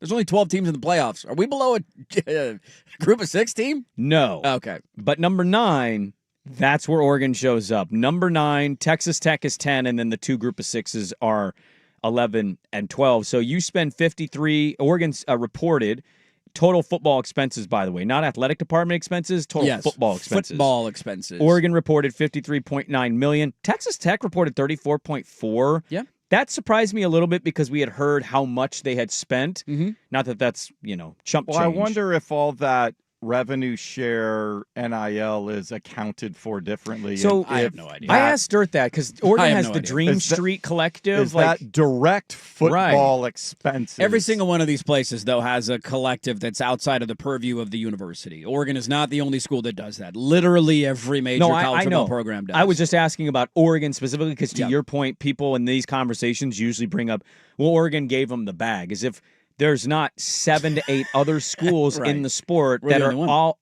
obviously offering the bag. Yeah. The rumor around this time last year was that Oregon was offering Quinn Ewers $5 million to come play quarterback at Autzen, and that was widespread on social media, and everybody believed it, and there was never an ounce of truth to that.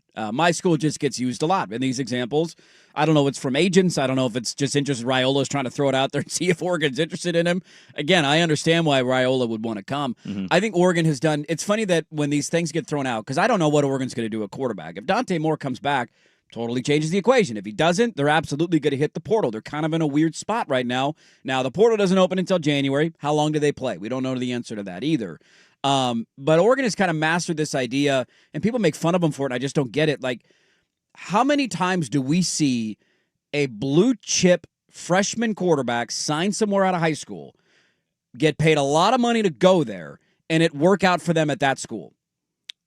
Yeah, we talked about this. Right? There's just it doesn't the happen. 5-star freshman and just saying, here's the keys and they're going to be good doesn't usually pan out. There's only one from the last 3 classes, I think now, there's only one 5-star who is still at the school he signed with, and that one is Arch Manning. He's the only one left. And I think we would argue clearly was not a 5-star. We all watched him play. Took him a long time. I thought he was much better in the back half of the year than he was at the start of the year, but still, to your point, like it's not like he's lit the world on fire. Yeah. Maybe he does next year. He's coming back next year. There's only one. Oregon, and I give them a lot of credit for this, that like you get caught up in these recruiting races of quarterbacks.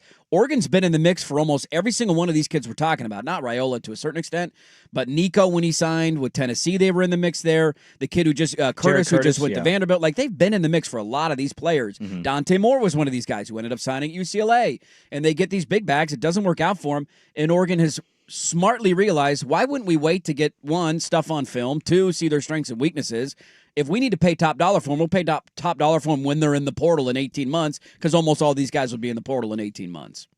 Yeah, I mean, it's not to say that you're not going to recruit the 5-star quarterback. It's just they will always recruit him, but they're just not going to go over the top financially. If somebody outbids them, they're fine with that and say, go ahead, we'll get you in 18 months. To be honest, so far, I think the evidence we have, because going from high school to like Sukanik has talked about the high school to college leap, right? We've heard about the college to the NFL leap. That high school to college leap for so many, 4, 5-star, 3-star, like it's massive. Yep. And so I think to me, recruiting the 5-star quarterback, I mean, a team's going to win with one, right? And it's probably going to be in their 2nd or 3rd year if they stay at an institution. But it largely feels like to me more of a publicity win than it is an actual going to help you next year win. Yeah. Like Bryce Underwood going to Michigan was a huge deal. Because all they talked about was Underwood went to Michigan. Yep. Michigan's paying top dollar. Oh, they got the number 1 quarterback, the number 1 player, Bryce Underwood. Dude, I think we watched enough Bryce Underwood this year, and it's not to say his future is, booked and we know what it's going to be. Like, he wasn't that good. No. He couldn't process. He was And you're not supposed to be as a freshman. No, Yeah. but like that's kind of the point we're making is you go after the 5-star guy, and if you signed Jared Curtis, right? Vanderbilt got him. Yeah, the social media fan base is going nuts. Look at us. Hey, look, we landed him. Yeah, we're quarterback you. And then the kid plays his freshman year and he's not good. And then you're left going, well, I don't know, man. And is he going to hit the portal? And then, next year, Lagway. Oh, he had like 2 good games. He's coming back next year. Well, no, he's not. His coach kind of sucks. They're going to fire him, and he's going to be left pissing in the wind because he's just out there against LSU throwing a million interceptions. So I almost think like it's not that 5 stars don't pan out. That would be a ridiculous statement. It is just a fact of assuming your 5-star quarterback starting for your team next year is in any way good. It's at this point, you just have to abandon the thought entirely. You still want them, sure, but you have to have stability. You have to good system, right? Good culture around them. But having a freshman, a true 5-star freshman quarterback come in and just be great, it doesn't happen. Well, and I would say, too, that I think a lot of these guys, not all of them, but a lot of them end up signing in places where the school is desperate. And it's almost like a quarterback getting drafted in the top 5, right? Like it's an organization that's looking for a savior. And we're putting all the hopes on you. Like how many of these guys... Dante Moore going to UCLA. Chip was on thin ice, man. That had been a disaster. We need something to change the tide here. DJ Lagway was the savior for Billy Napier. Come here, fix our program, be our hero. Mm-hmm. What did Michigan do last year? I know they beat Ohio State and it overshadowed kind of the rest of their year. They were 7-5. They're terrible last year. But we all overlooked it because they beat Ohio State at the end of the year. We need to, let's go give $7 million to Bryce Underwood. Like, it's a lot of places that are just kind of desperate for that program-changing player or the coach who's desperate for the quarterback that will save his career. And sometimes that doesn't work out. The coach gets fired, and look where the quarterback ends up. I mean, Marcel Reed, Gunnar Stockton, Ty Simpson, and Baron Morton. Guys who have been with the program that are finally getting the start. And I know Sayan is in this. Well, Sayan was a transfer, but he's also a little bit different because he committed to Alabama and then left because Saban retired a month later. But all those other programs I named are having quarterbacks that have been there for multiple seasons, not true 5 stars. Everybody else is portaling. Yeah, and Well, and Dante Moore made the decision to come sit for a year, which is something that everybody thought, well, is that even going to work out? Remember the conversations we were having about him in August, and it's worked out great for him. We'll have a little fun with this Oregon JMU game. We know the buzz isn't quite there, at least here. JMU's having a lot of fun with this. There's been a Twitter account that's been trolling Duck fans in a fun way, and we're going to talk with one of the bros that runs the Twitter account. Jack Fitzpatrick's going to join us at the JMU News, sports news on social media, and we'll have a little fun on the Daily Ticker. Back with more on The Fan. This is Dirt and Sprague. First round week of the college football playoff is brought to you by Video Only. Now, from the George McCoy and Warren Allen Sports Desk, a Sports Center update on the Fan Sports Network, 105.1 FM and 1080 AM. Brought to you by Big's Chicken. Try their smoked and fried wings tossed with a perfect dry rub served with a trio of killer sauces. Menus at bigschicken.com. First on The Fan. It's been over 50 years since the Knicks were able to add a banner to the rafters of Madison Square Garden. That ended Tuesday night with a 124-113 win to claim the Emirates NBA Cup in Vegas. They beat the Spurs with 7 different Knicks scoring in double figures.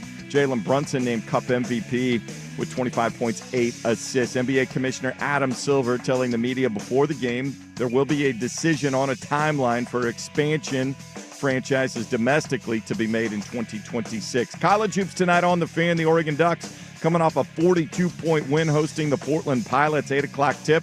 You can see it on the Big Ten Network. You can hear it right here on The Fan with pregame coverage at 7:30. Ducks 18.5-point favorites.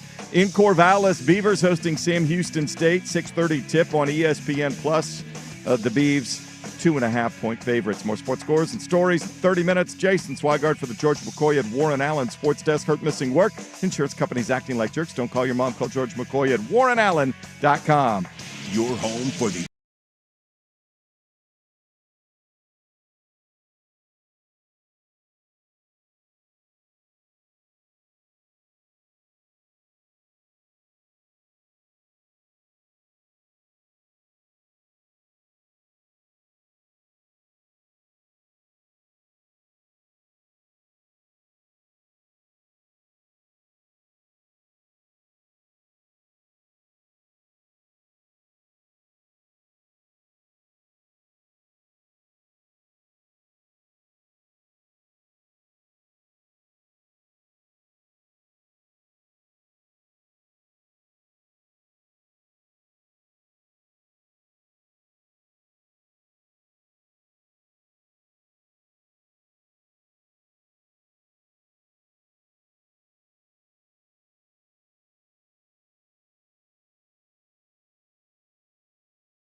I know what he wants. Forget the milk and pair his cookies with the Northwest favorite festive beer, Bad Santa Cascadian Dark Ale.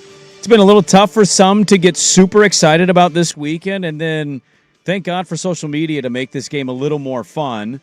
Because our guest, we're going to have fun with this one, at JMU Sports News, is a delightful James Madison-based account. Yes, it is. Right now, they have Oregon, by the way, as an 89.5-point underdog against James Madison in that college football playoff. That seems legit. So a 20-plus point, or so swing. That's about a 60-point swing. 80 point. 100. 100. I don't know. I'm terrible at math. We're bad at math. They're probably better at math at James Madison than we are at Oregon. James Madison Dukes just tells me you're smarter than I am. And so Jack Fitzpatrick runs this account. He's joining us now as JMU comes to Autzen Stadium, the mighty Sun Belt champion, getting ready to try to take down the Big Ten Oregon Ducks. Good morning, Jack. Thanks for hopping on with us this morning. We appreciate the time. How much have you enjoyed trolling Duck fans throughout the week?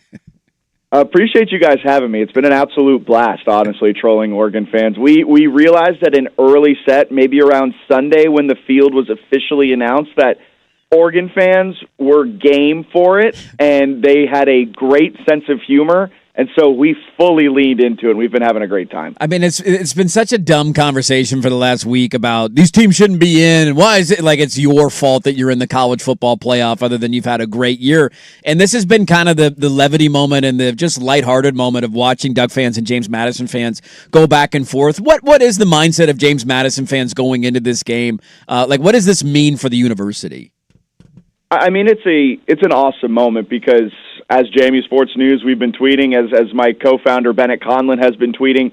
Just a couple of years ago, we were driving up to Hamilton, New York, which is a small town in upstate New York, playing Colgate in the FCS playoffs and losing to Colgate in the FCS playoffs. The toothpaste? And now flying across the toothpaste. Fun fact, I refuse to use Colgate still in my life. I'm Crest only. Hopefully you guys aren't sponsored by Colgate because this could get a little awkward. But it's been such a meteoric rise over the last couple of years, and it's so cool to see that the game plan that JMU had set out in being so methodical and intentional on picking the correct invitation to make that jump up to the FBS has worked out for them. They've had tremendous success since making the jump, and this is just kind of a realization and just kind of a confirmation that JMU fans who've been pounding their chest for the last couple of years saying, we're the best team in Virginia, blah, blah, blah, blah, blah. It's all kind of coming up true. I'm curious because the coaching situation at JMU is fascinating to me. They win the Sun Belt this year. Chesney's only there for 2 seasons. He's going to UCLA. You just had Cignetti. The program seems to be humming at the right speed. Cignetti might be in line to win a national championship at Indiana, which if anybody has watched college football their whole life, that is insane to say out loud. Yes. And now Chesney might be able to get the Bruins going a little bit because they're in the dumps. What is it about James Madison and the way that they handle things in their athletic department and mainly the football department that keeps this engine humming the way it has? I mean, for a long time, it was the past athletic director, Jeff Bourne's ability to identify, I think, young coaching talent or coaching talent that had risen up through the ranks. You go back, Everett Withers, he joined the program in 2014. He kind of brought them to a national relevancy in the FCS world. He then leaves to go to Texas State. Mike Houston comes into the fold. He leaves after a couple of seasons to go to ECU. They then hire Cignetti, who had just risen through the ranks, going from Division II to building an Elon team in North Carolina that was a perennial dumpster fire. He turned them into a CAA conference contender each and every year he was there. They identified him, pulled him up. He had the transition from FCS to FBS. He then leaves. Bourne identifies this young up-and-coming coach that had success at the Division III, Division II, FCS level. He comes up. He has this tremendous success. And I think it's a mix of buy-in from administration, the Board of Visitors, the president, all of that. They want to see JMU athletics succeed, specifically football, because they understand it is, at the end of the day, just a really nice marketing arm for the university. And then on top of that, the facilities JMU has, the just kind of, and I hate this word, I hate when I hear it, but the culture, the culture is there. That is a true thing where they have won so often at going back to 2014 when Withers came in. They've just been winning at a high clip. They made it to a couple of national championships, won one under Mike Houston. I don't think they've had an under 500 year in, I want to say, 2 decades or something like that. It is just a consistent brand of football, and I'm throwing up in my mouth as I say that because that sounds way too coach-speaky. But unfortunately, it kind of is just the nature of it. Like they've got an insane buy-in from the guys above them. They've got a really good built-in culture. They have the best facilities at the time in the FCS. Now they have some of the best facilities in the Sun Belt, and you're able to recruit well. And now the NIL arm of the team is getting more and more strong with each win, with the notoriety, everything like that. And so it's a place where you can come, you can win at a really high level for a couple of years, and then you can go get an insane payday. Like for Chesney, I think he was making around $750,000 a year as the head coach at JMU. He was actually one of the lowest paid coaches in the Sun Belt. But you can kind of entice a coach with that because you can point to Signetti and go, well, he's making $11 million a year now. So how about you come cut your teeth for just under $1 million for a year or two, and now the reports are Chesney's going to make like $6.5 million at UCLA. So why not just come in, make $1.5 million for 2 years, and then go get a huge pay bump? Yeah, I think I saw somebody with an article this week saying both the Oregon's coordinators who are taking head coaching jobs make more than Chesney does, the head coach at JMU, because they're both like 1.2 or 1.1 million, and both coordinators make more than what JMU spends on their entire roster in terms of NIL player pool. It was funny to kind of put it into those contexts. Now, you mentioned Chesney. I'm curious because we went through this here locally with Oregon State. And they fired their head coach, and they had to go hire somebody. And it turns into a natural debate of like, do you want to get somebody that you feel like is going to be here a long time? And what if he leaves in a couple of years? And I'm curious to ask you this because you guys are uniquely positioned where you've had coaches who have had these short little stints and then dominated and then bolted for another job. Your head coach is going to UCLA, but he's still finishing the playoff run at JMU this year. What's the reaction from the fan base when those guys leave? What's the relationship like with Chet? Is it all love? Is there animosity? Is it we trust the school because the next guy has always done well that we've gone and hired? Like, how has that gone the last couple of years? Last couple of years with Signetti, there is some animosity depending on which JMU fan that you ask, which alum you ask, because he didn't give a thank you to JMU on his way out. You know how some of these coaches are like buying full page ads in the newspaper or like getting the university to like make them some graphic that's like, thank you for the last 5, blah, blah, blah, blah, blah. Signetti didn't do that, rubbed some JMU fans the wrong way. Then, oh, by the way, he pillaged the entire roster. Yeah. For one, I love Signetti. I think he's a fantastic coach. I appreciate what he brought to JMU. It was a really fun 5 years with Signetti. Chesney's handling it in a much different way. I think fans are almost it's kind of weird. The other day, Billy Napier and Chesney were like hugging on the sidelines as Napier was watching college football playoff prep, and it kind of feels like you're watching your dad and your stepdad be friends. And it's like, this doesn't feel right, but I guess it's good if it means the kids are going to be okay. Like that's kind of the feeling around it. But my personal feelings is like, I like being a stepping stone school. It's fun. Is it a bummer that your coach leaves every couple of years? It's more of a bummer that your roster kind of gets pillaged over every year, but that's to be expected when you're a G5 team that's as successful. Whether or not Chesney stayed, Wayne Knight, who's the team's leading running back, he was probably gone to a P4 even if Chesney stayed. You look at Alonzo Barnett, I don't know if he stays or not. They have a fantastic redshirt freshman DN, Sahir West. He was probably gone to a P4 team regardless if Chesney stayed or not. So that's more of the bummer of it all, but having the coaches come in, have the tremendous success, and then jump on to the next thing, it sets up JMU really nicely to continue to get in high-end coaching talent and continue to have high-end production. Yeah, well, the dad and the stepdad have both made mom feel good at one point, so you just tell yourself that that's okay. At least mom's happy. Yeah, at least mom's happy. We got to get out of here because we're in radio, we got clocks and you know about that, so it's tough. Oh, yeah. But you guys had a great tweet yesterday at JMU Sports News, and you guys have had a great week. You tweeted William Jewell. It went 3-8 this season. Will Dan Lanning coach Oregon in the CFP, or will he fulfill his duty to fix his alma mater? That was probably one of my favorite of all of them. And you guys are only 2 wins away from getting your Curt Cignetti revenge game. And so I kind of root. That would be hilarious if that happened. What do you expect? We'll get you out of here on this. What do you expect in this game in all seriousness? To be honest with you, people online have had fun with it, but I think fans have had a real it's not a disrespectful JMU thing. You guys have had a great year, and it's a great program, but it's the talent gap is just like, well, we're going to win, so it's hard for them to get up for it. What is the expectation for JMU in this game? I've been saying this all week. I'm here for a good time, not a long time. I'm here to enjoy the college football playoff, enjoy every second of it, because I just don't know what JMU can do to win. I mean, they've got to muck the game up. They've got to get a lot of turnovers and hope their offense cooks. It is a tall task for JMU. They've got a fantastic defense, one of the best, if not the best, in the G5. They're going to have to lean on that and hope Dante Moore and company make a lot of uncharacteristic mistakes. Does that happen? I don't think so, which is why, again, I'm here for a good time. I'm here to enjoy every single second of being in the college football playoff, enjoy watching a game in Autzen Stadium, and enjoy JMU being at the forefront of college football Twitter for 2 weeks. Yeah, it's an awesome moment for the university. How many fans are planning on traveling? I know it's hard to know specifically, but what's the vibe like down there on the travel? I think they're close to selling out their ticket allotment.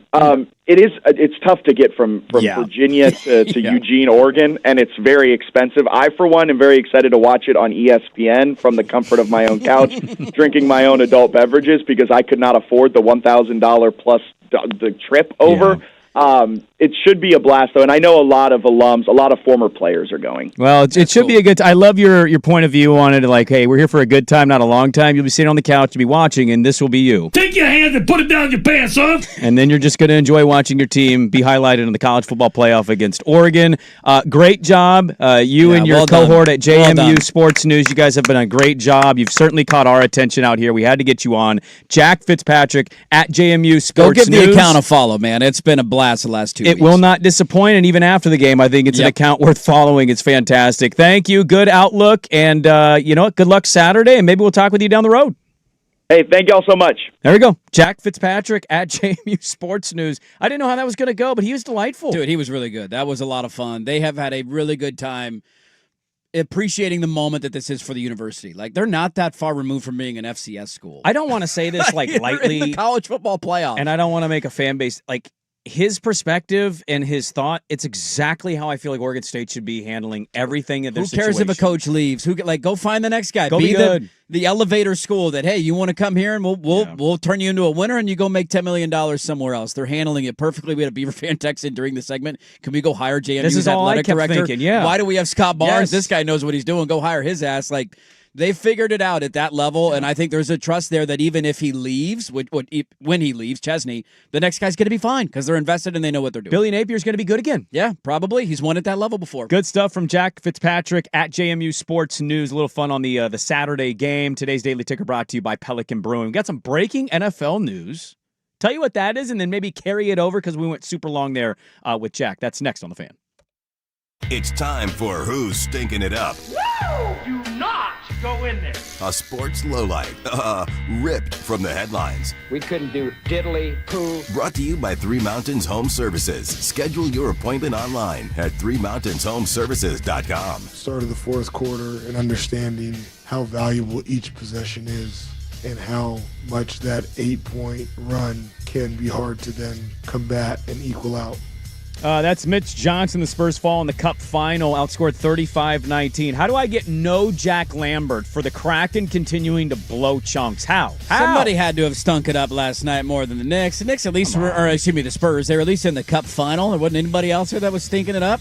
The Kraken. How about the Miami Dolphins? Well, we'll talk about that coming up next. Who's stinking up the Spurs in the fourth quarter? Brought to you by friends at Three Mountains Home Services, who want you to say big with this timely furnace tune-up. It's windy, it's rainy, it's cold, it's wet.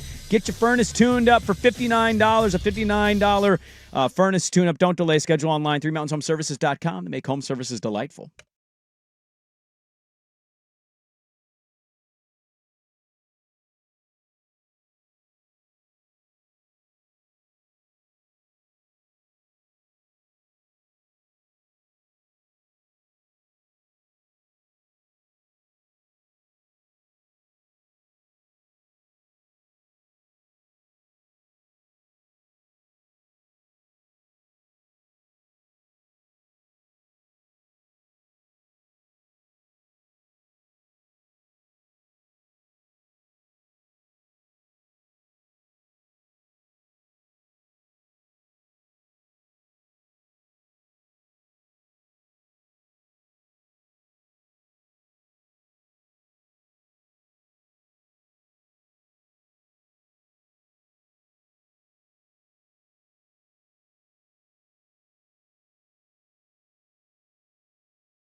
1051 FM, 1080 AM. The Fan. All right, our thanks again to Jack Fitzpatrick. I apologize to one Jason T. Swigart on the air. We went a little long there. We went long. He was good. He was fun, man. Look, sometimes it's the under-the-radar people you haven't talked to or heard from that end up being some of your favorites. I really enjoyed the conversation. We do have breaking news. And that breaking news, and we'll get to it in the next hour, the Dolphins have, I guess, announced via Adam Schefter, I don't know if the account is going to put this out, they are benching Tua. Let's all take a brief moment. Yeah. Moment of silence. Honor and respect. Thoughts to Emmanuel Acho in this tough time. Here we go, man. Here we go. I don't know if we've settled the debate who's the better quarterback, Justin Herbert or Tua. I think it's still out for determination. We'll find out. Look, there's dudes you can get benched for, but you're getting benched for Quinn Ewers, who was picked in the 7th round. And by the way, there's information on this, and basically, I think the information he sucks. No, the information we can get to this, but like I think they're going to cut him, but they're not going to cut him until June 1st because after June 1st, his dead money will go to $67.4 million. Tua Tagovailoa. Is he still going to be on that council of sports people? He's going to have more time for it now. He's unemployed. I'm sure he's excited about that, actually. So we'll talk about that to carry over. I'll just say finally on this because I want to get to back on the clock and whatnot. Yeah. I'm not kidding, and I'm not trying to be like sarcastic. His perspective and his thoughts and his opinions of the way James Madison operates from a former FCS team to a Sun Belt champion who, they lose the playoff. Okay. Who cares? How the leadership is being run at JMU, Tulane, should be studied by every group of 5 or 6 institution. Boise may be excluded because they do an exceptional job as well. And listening to him talk about that and listening and watching what JMU has done and how they view everything as a fan and alum, Oregon State is sitting in a spot where they hired maybe a good coach who's enthusiastic, but you're still being run by leadership that does not have the right perspective, in my opinion. And so I thought that was a good conversation. 1, for Duck fans to have fun with somebody that's been trolling them. But 2, Oregon State fans everywhere hearing that interview should be like, dude, I wish we ran and operated this way. We lose our coach every 2 years. All we want is a thank you. And then, we're ready to move on to the next. And we know how to find the right coach. And look at us. We win the Sun Belt. We're in the playoff. Like, this is all you want as an Oregon State fan is to be in the playoff. Have your moment in the sun for a couple of weeks. This is the biggest moment in the history of James Madison's athletic department. I don't know if anything will ever come close unless they make the college football playoff again and somehow win a game at some point. Right. This is their opportunity in their moment. They're enjoying it. They're making a lot of money because of it, and they're run incredibly well. You don't lose to Kurt Signetti and then turn around and make the playoff, 2 years later with the next head coach? The next guy's probably going to do the same in Napier, and they're one of the best run organizations at that level. Let's get to the third hour. We got some NFL news to get to, including the Dolphins benching Tua. Hour number 3, Dirt and Sprague 105.1, The Fan.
The Fan and Odyssey Sports Station. Now, from the George McCoy and Warren Allen Sports Desk, a Sports Center update on the Fan Sports Network, 105.1 FM and 1080 AM. First on The Fan, the drought is over for banners at Madison Square Garden. The Knicks take down the Spurs 124-113 to win the Emirates NBA Cup in Las Vegas. 7 different Knicks in double figures for the title game. Jalen Brunson wins MVP honors with 25 points and 8 assists. NBA Commissioner Adam Silver, speaking to the media before the game, did say they will have a decision on a timeline for adding expansion franchises domestically in 2026. To the NFL, it is official after hinting at it yesterday. The reports out of Miami are Tua Tagovailoa will be benched this Sunday against the Bengals in favor of Quinn Ewers. College hoops tonight on The Fan. The Oregon Ducks, after beating UC Davis by 42 points, welcome the Portland Pilots to Matt Knight Arena. Late 8 p.m. tip. We'll have pregame coverage here on The Fan starting at 7:30. Ducks 18.5-point favorites. In Corvallis, Oregon State hosting Sam Houston State. 6:30 tip on ESPN+. Beavers are 2.5-point favorites. More sports scores and stories in 30 minutes. Jason Swigart from the George McCoy at Warren Allen Sports Desk. Hurt, missing work. Insurance companies acting like jerks. Don't call your mom. Call George McCoy at warrenallen.com. Recruiting with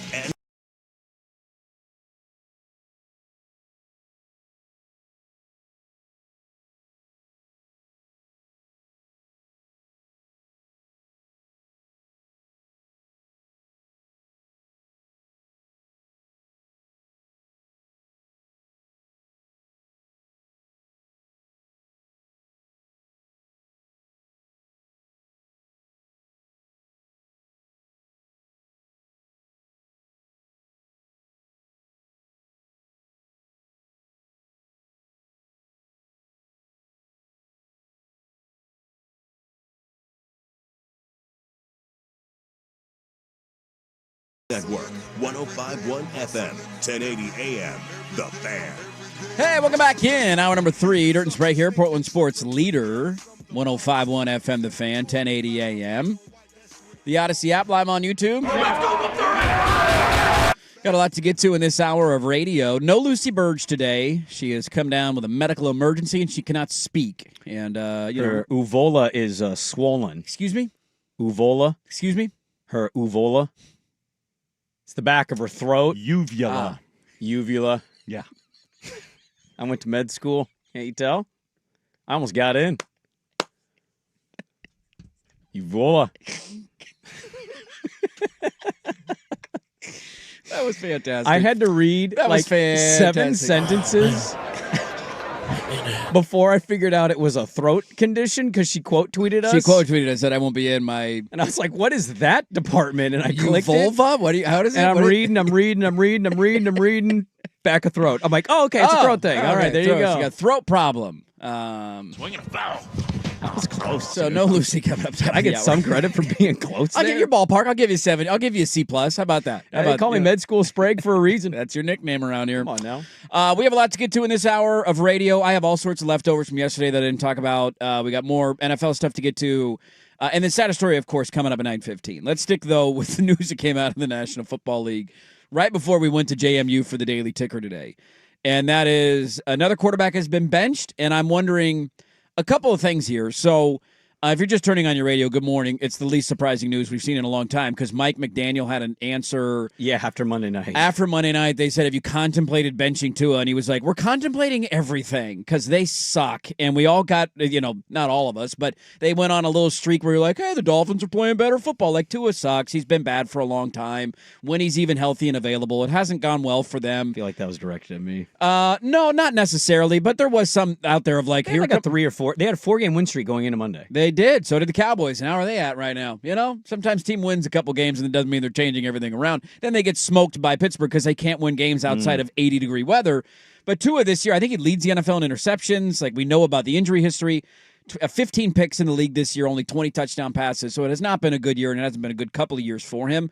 He is officially benched. Now, there's the follow-ups on each side of this of how does Miami handle this going forward? And what does this signal organizationally wise? That's not even a word, but I'll let it ride. What does this mean for the organization going forward? Because my money would be on this move happening. You see what you got. Quinn Ewers, by the way, is going to start the last couple of games. This is the start of a total blow up, and if it's not, it's a massive mistake. Well, I guess I don't know what to make of the blow up. It's clearly an indication. I'm paying him to not be on my team anymore. I'm firing my head coach. Well, that's the part I was going to get to. Is I don't know the full scope of this because why hasn't he been fired yet? I don't know. Is that a money thing? Is that I don't know. Because he had a couple weeks there, and I said it on the air. Like, is he kind of saving his job? Like, they clearly played better post firing their GM, but they also didn't play the greatest of teams. Yeah. And then the minute they go below 40 degrees with that quarterback, they don't stand a chance. It's not that they lose. No. It's that they get blown out or they just look inept. And coming from Hawaii and going to those conditions, it's never going to be easy for you. So they're probably going to cut him out, imagine, because how do you bring him back now? There's no point. He's done. Post June 1st, his cut money will be 60. His dead cap money will be 67.4. Right now it's 99. So you're looking at a $30 million savings there. Mike McDaniel's got to be done, but again, he's still the head coach. So it looks like it's going to be a full restart blow-up. And I don't know what that means for them because I've indicated this before. The GM wasn't good. He's the longest tenured GM to never win a playoff game. Mike McDaniel, it fizzled, all right? It reached a point. Hill doesn't seem like a good guy to have on your team. No. Tua now showing you cannot play below 40 degrees, and I'm having a good year anyway. Well, the injuries piled up for him too, man. So many concussions. But guess who's still making all the decisions to make hires? Yeah, there's no faith in the owner. Go, by the way, look this up real quick. Look up Dolphins football reference. Okay? Tell me when you get there and start scrolling and look at the coaches, the official head coaches. Yeah. And I want you to look through the list a little bit, okay? There's going to be some names that we go, oh. Who is that guy? But let's go through it post their 2000 playoff win. So Don Shula, obviously there forever. Yeah. And he was there until 1995 was his last year. Then they went and hired Jimmy Johnson. Pretty good. Who was good. They went some playoff wins. Mm-hmm. Then it was Dave Wanstead. Who carried it for a hot second, and then it fizzled too. He was there for 3 and some change-ish. Mm-hmm. Fired him 1-8 in 2003. Jim Bates finished the year. Then they hired Nick Saban, who was there for 2 years, 9-7, 6-10. Let's pause there. Okay. So Nick Saban goes into the NFL, right? He left for Alabama. Left LSU to go coach the Miami Dolphins. If he's getting everything he needs as a coach and being treated how he wants to be treated, I don't know if he's leaving. But they didn't do a good enough job, and he took Alabama and left the NFL. He did. They had Nick freaking Saban. Keep going. He said, by the way, while he was the coach of the Dolphins, I will not be the coach of Alabama. I will not be the coach of Alabama. And then like 48 hours later, he was. After Saban leaves for Bama, they hire Cam Cameron for a year. Okay. Blech. I don't even remember that name. He went 1-15 in 2007. Then they hired Tony Sparano. No good. There for 3 years. He got fired. Well, halfway through the next year. Todd Bowles takes over at interim. So, who? Todd Bowles. Has Todd Bowles won divisions multiple years in a row? Todd Bowles has won 4 consecutive division titles. Is he in line right now if they handle the business to win a 5th? He could very well compete. You may not think Todd Bowles is a great coach. You had Todd Bowles. Who's the next? Left, right. Then they hired Joe Philbin. He picked up a lot of trash on the practice field. Yep. He was there for 3 years. Then they fired him after 4 games. Who was interim coach in 2015 was Dan Campbell. Oh, Dan Campbell was in the building. Who wanted that job? Dan Campbell wanted that job. What's Dan Campbell doing right now? He's coaching the Detroit Lions, potentially back to the playoffs. My whole point on this isn't to say Dan Campbell is this Dan Campbell or Todd Bowles is this Todd. My point is you've had names in that building that have gone on to prove that they're good coaches. I don't think that owner, I have no evidence that guy knows none at all how to hire the right people. He got caught doing the Brady thing, so they lost draft capital in that. The Flores tanking thing and the lawsuit that followed with that. You can get rid of Tua and you can blame him. You can get rid of McDaniel and blame him. Right. You can get rid of the GM and blame.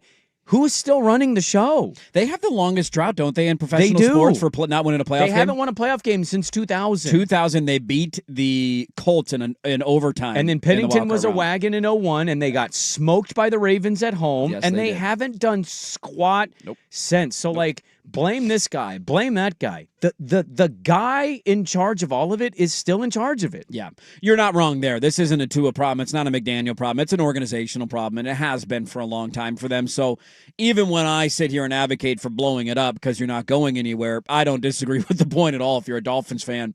there's no hope that you're going to figure this out because that guy just doesn't know what the hell he's doing. And that's been evident. That's a quarter century worth of a sample size. When did he become the owner of the Dolphins? 2003? So shortly after their last playoff win. minute. So he's been the owner of the team for 20 years. He's never won a playoff game. I mean, they've only been to the playoffs like twice. There's only happened a couple times. So he bought it in 09? Majority owner in 09. So he purchased some shares and became the majority in 09. What have they done since 09? Since 2009, they made the playoffs in 2016. They got smoked by the Steelers. They made the playoffs under McDaniel in 2022, lost to the Bills. And that they was made the Matt playoffs. Moore game, by the way. That's Steeler playoff He got game. murdered in that game. And then the 2022 game, remember, Tua couldn't play, and they damn near beat the Bills. With Skylar Thompson. And their coach was vaping on the sideline. And then the next year, they had to play in cold weather in Kansas City, and they couldn't score. Moved the football, and they lost 26-7. Yeah. So he has, in almost 20 years of owning the team, he's made the playoffs 3 times, and they've never won a playoff game. So, it's Tua's fault, and Tua's awful, and we all understand what Tua is. Tua's probably going to land on another team at some point, and he'll fill in for somebody, and he'll play well, and he'll be one of these. You think he can be a redemption guy? Yeah, dude. Why can't he go to an indoor dome team as a backup or a stopgap quarterback and do what Jameis Winston's done? Yeah. Why can't he do what Geno's I'm not saying, done? sure. Yeah, Jameis Winston to me is different. Geno's at least turned into like a starter again. Jameis, I don't view it. He's been kind of a bounce around backup kind of guy. Sure. Like he could fill that void. I think Tua can have a couple years of that still in his career. I'm not ready to say he can never do it again. Like, That's fair. There's a lot of quarterbacks that are My fear is just simply been able to do it and then do it. I think he has to be, because of his size and his lack of arm strength, it has to almost be a perfect system for him. 100% agree with that. And I also every time I watch him play, it's like, please don't get hit because your hands are going to go claw again and you're not going to move and I'm going to cringe and it's just going to be awful and I won't want to watch football for a week. But look at I see that. when it was humming. He had a year and a half to 2 years there in Miami where Elite. when McDaniel showed up, and he had 25 touchdowns and 8 picks. That's a great year. 29 touchdowns, 14 picks, and then it just cratered. Yeah. To where he is this year. Yep. Yeah, I mean, I look, that's a lesson we've all learned the hard way, because if you told me Daniel Jones was going to be the talk of the NFL for 2 months this year, I would have told you you're an idiot. What the hell are you talking about? Sam Darnold, there's a lot of that. Yeah. So maybe he has the chance. The difference with him is the concussion problem, I guess, for me. But we'll see. He's done in Miami. They're not going to bring him back. Into your point, you wait until the date that you can cut him to save yourself the most amount of money, but you're going to be eating about $60 million in dead cap next year. I mean, he probably does, he's going to get cut and he'll get picked up for a cheapish contract. But, we're literally watching right now an NFL franchise who's still in the thick of a playoff race. They were so desperate for quarterback, and it was such a bad quarterback market that they signed a 44-year-old.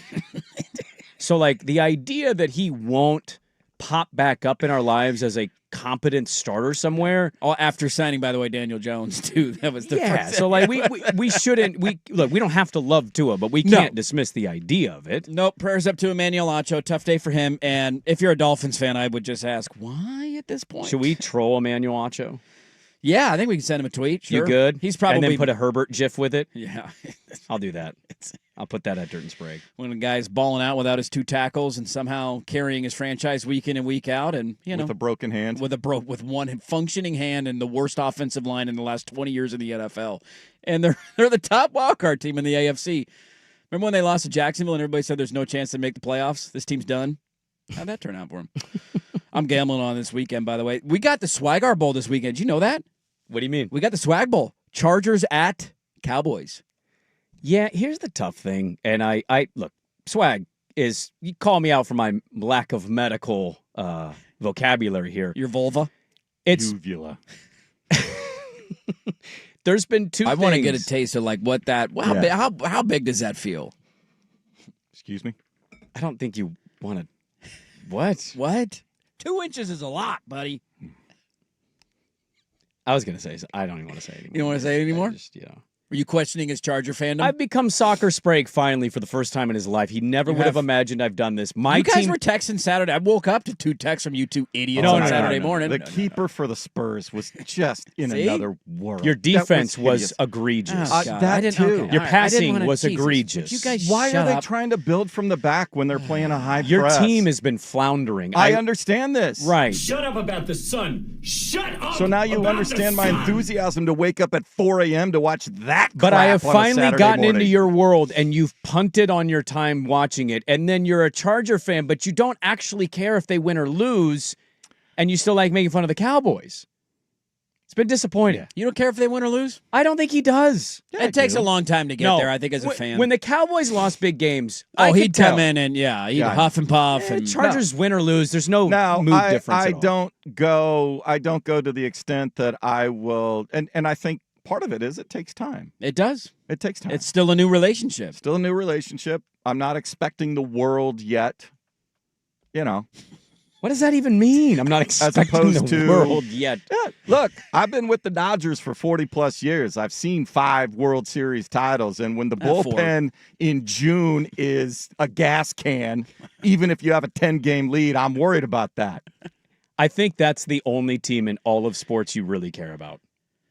Like, passionately. Like, you live and die with it. Well, here's what I would say, too. Like, I think as a fan, and I'm certainly this way based on how my teams are like, there's one fandom I think we all have in our lives that probably outweighs the other ones, where you're just a little more invested and follow a little more closely. That's always been Oregon football for me.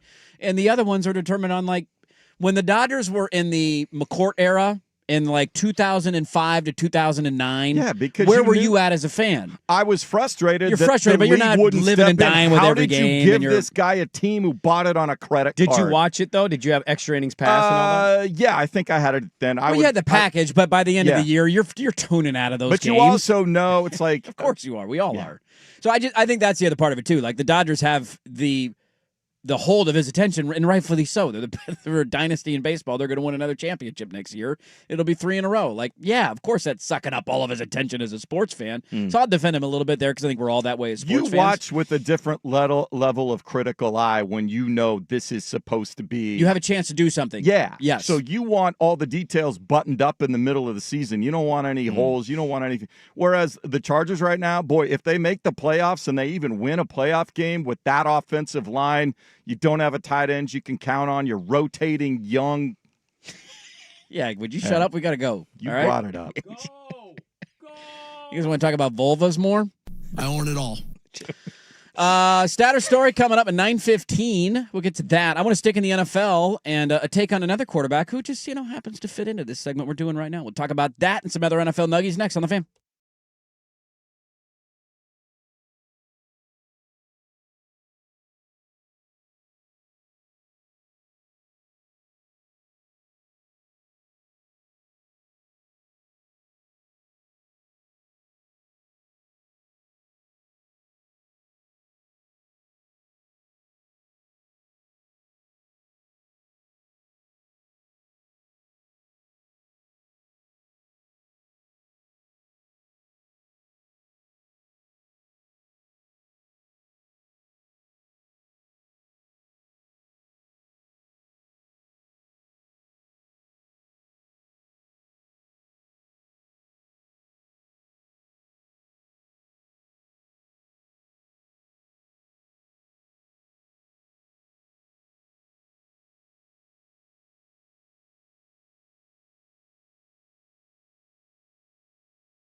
AM, The Fan.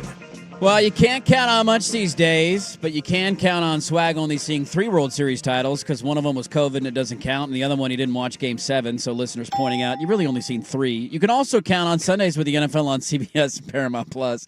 Stream your local NFL game live every Sunday all season long, starting at just $30 for the first year. That's like $250 a month. Visit ParamountPlus.com/NFL to get started today. He did totally overlook the fact that he You opted didn't watch for Game 7. a Timber Went Come to on. a home Timbers playoff game. that your friends left early from. Well, It's one of the best Game 7s I've ever seen in my life. It really was. Oh, my watched God. it as soon as I got home. That's not Yeah, the not same. live. Not live. Somebody texting it. Didn't Swag skip the World Series to go watch soccer? So he's seen 4 championships. A lot of those came in at the fan text line. I got a kind of an NFL smorgasbord, if you will. I love a good smorgasbord. Well, I love a good charcuterie board. Who doesn't love just options? Speaking of a good Swigard thing, charcuterie board wizard over there. Meats and, yeah, that one you made for Thanksgiving looked delightful. I'm not It was a gonna great job by you. I was clapping it in my living room. I was like, what a job by this guy. lie. Cool stat or not cool stat? It is Week 16 in the NFL. Mhm. We have no division winners yet. I mean, I know, but clinched, technically clinched. the Broncos are We gonna can win. have a lot of action You could in this weekend. regards to the playoff picture this weekend. First time that's happened since 2016 that we've gotten to Week 16 with no clinched division winners. It's been a great season, man. I know there's been some dudsy-ish games, but the witching hours we've noted every week has been stellar. Whether the teams are good or not, it's a good football game. It'll get you going. And we've also been tracking, like, when you talk about close games, fourth quarter lead changes, it's historic. So, we have a couple teams we probably, pencil, almost pen in. I think the Broncos are going to win. But, tomorrow is a good example of this. Massive divisional game Thursday Night Football, and the Seahawks winning one. Throws everything out of the window in the NFC playoff It's just picture. a coin flip. Is it Yeah. going to be the Rams? Or the Seahawks going to stumble one more time? They play San Francisco at the year. If the Niners don't stumble with the Colts or the Bears, look out. So it's been great, man. This has been one of my favorite NFL seasons. And there's I love it every year. Now that Mahomes is out, now that it feels like this is an Eagle team that It's open. yeah, it's open. Feels And- open. And when you can get an open season, I said this on Monday and you missed it. Michael Fabiano is a NFL fantasy guy who tweets a lot about the NFL, obviously. He basically was like, nobody wants to watch the playoffs this year because it's not Burrow, it's not Jackson, it's not Mahomes. And What a douche. I just these are the Let's best bury years to that guy. watch it, man. I don't care who wins. Douchebag. We're going to be wrong on some team who does hoist the Lombardi, but this is the year where so many fan bases will tell themselves, we got a great shot. Tar and feather that guy.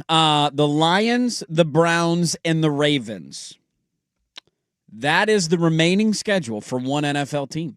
The Lions, the Browns, the Ravens. And Is that if- the Steelers? That is the Pittsburgh Steelers, who after their win on Monday night, their record is now 8-6.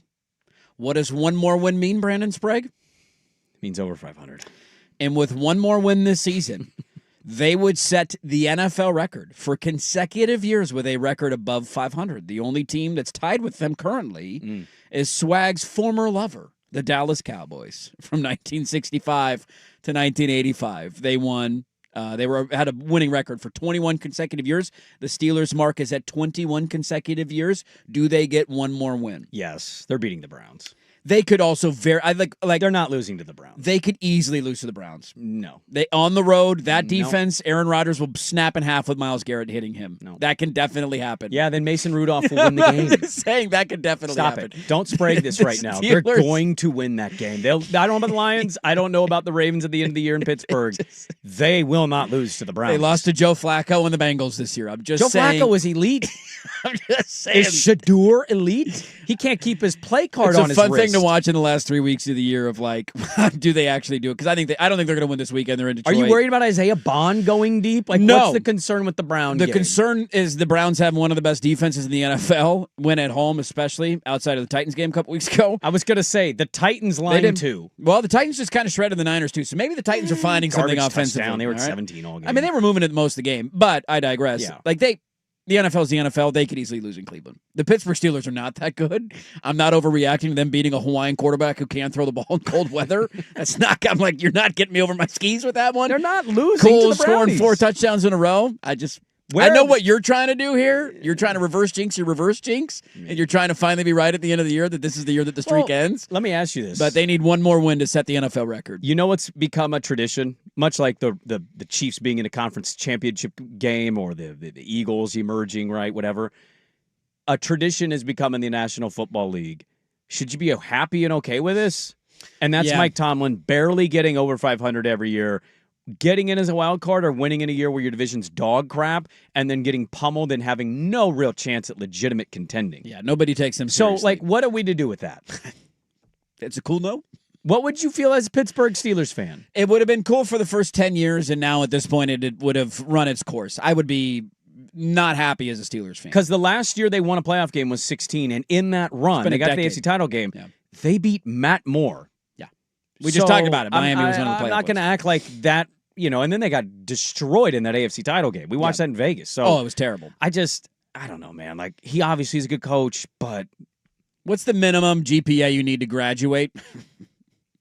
Oh, that's a good. I don't know. Because I feel like that's the Pittsburgh Steelers. What was yours in college? Like, you got a degree, whatever the minimum is. C's get degrees too. I think D's. Sometimes D's get degrees. I think C's and D's. Sometimes you kind of beg your academic. What was your college GPA?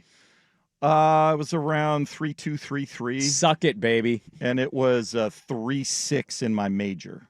Should have been a liberal arts major. You could have had a 3.88. Boom. I was probably like a 2.2. Were you really? It was bad. It was ugly. You got your degree. We got by, Took 2.2s, get degrees. A lot of people go to college for 7 years. Eastern European history got me. Eastern European? Yeah, that'll do it to you. Spanish got me. That was my worst class in college. Hola. My teacher, Tverdovsky. We had to cover. We couldn't understand anyway because he was from Eastern Europe. Couldn't understand a damn thing that guy had coming out. Our of his final mouth. in Spanish was literally a one-on-one conversation for 5 minutes in the office of the teacher, and I had already had this guy, and we ended up having like a big back and forth. Yeah, so I had come back to his class because it was the only one I could take my senior year, and in the conversation we started, and for the first 20 seconds ish we got going, and then he asked me something about my bicycle. And I only recognized bicycle, and I literally was like,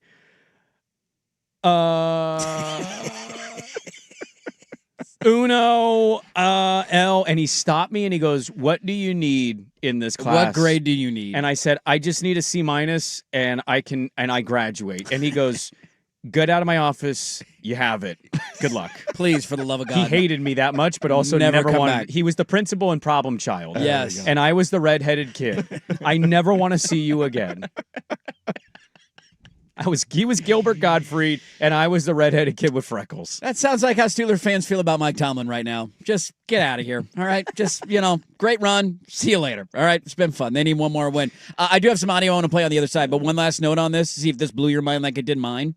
DJ Moore, good wide receiver. They had the catch 2.0 this weekend. Have you seen the side-by-side of the throws of Caleb in Montana and how eerily similar the one they where are? he's fading and fading he threw away. It? Yeah. Now, I think Caleb's was further. It was also a regular season game. Montana's was the NFC title game. Right. So, apples to oranges, but crazy to see them next to each other.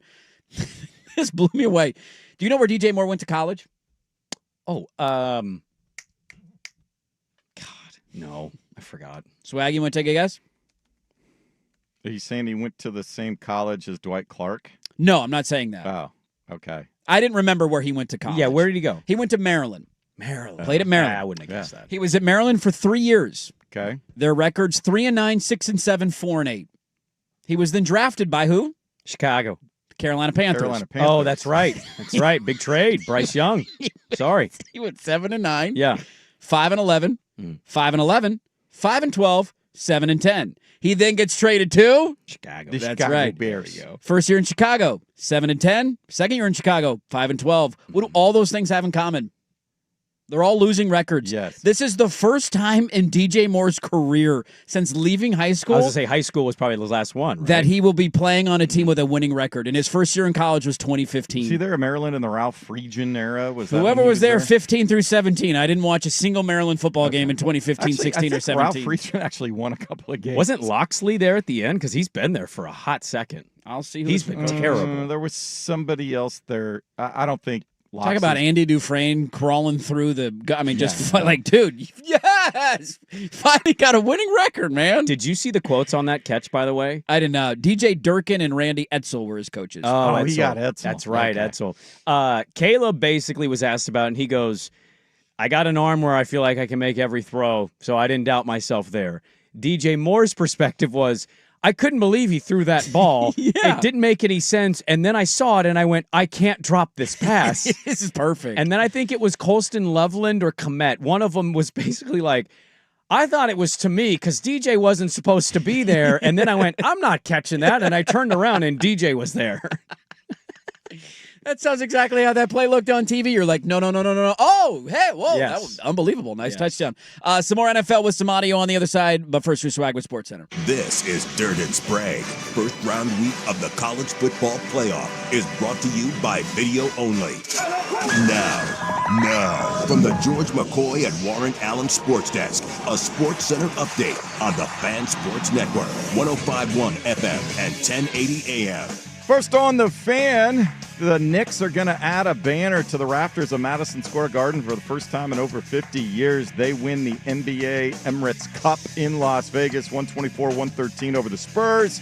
Jalen Brunson named the Cup MVP, had 25 points, 8 assists, one of 7 different Knicks scoring in double figures. In the NFL, the Dolphins hinted at it yesterday, made it official today. They are benching quarterback Tua Tagovailoa and going with rookie Quinn Ewers this Sunday against the Bengals. Meanwhile, the Colts going to stick with 44-year-old Phillip Rivers as their starting quarterback as they host the 49ers this Monday. College hoops tonight right here on the Fan. The Oregon Ducks coming off a 42-point win host the Portland Pilots. Tip at 8 on the Big Ten Network. Our pregame coverage will begin at 7:30. Ducks 18.5-point favorites. Meanwhile, in Corvallis, Oregon State brings Sam Houston State in for a 6:30 tip on ESPN+. The Beavs 2.5-point favorites. More sports scores and stories in 30 minutes. Jason Swigard from the George McCoy at Warren Allen Sports Desk. Hurt missing work. Insurance companies acting like jerks. Don't call your mom. Call George McCoy at warrenallen.com. Your home for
FM, 1080 AM, The Fan.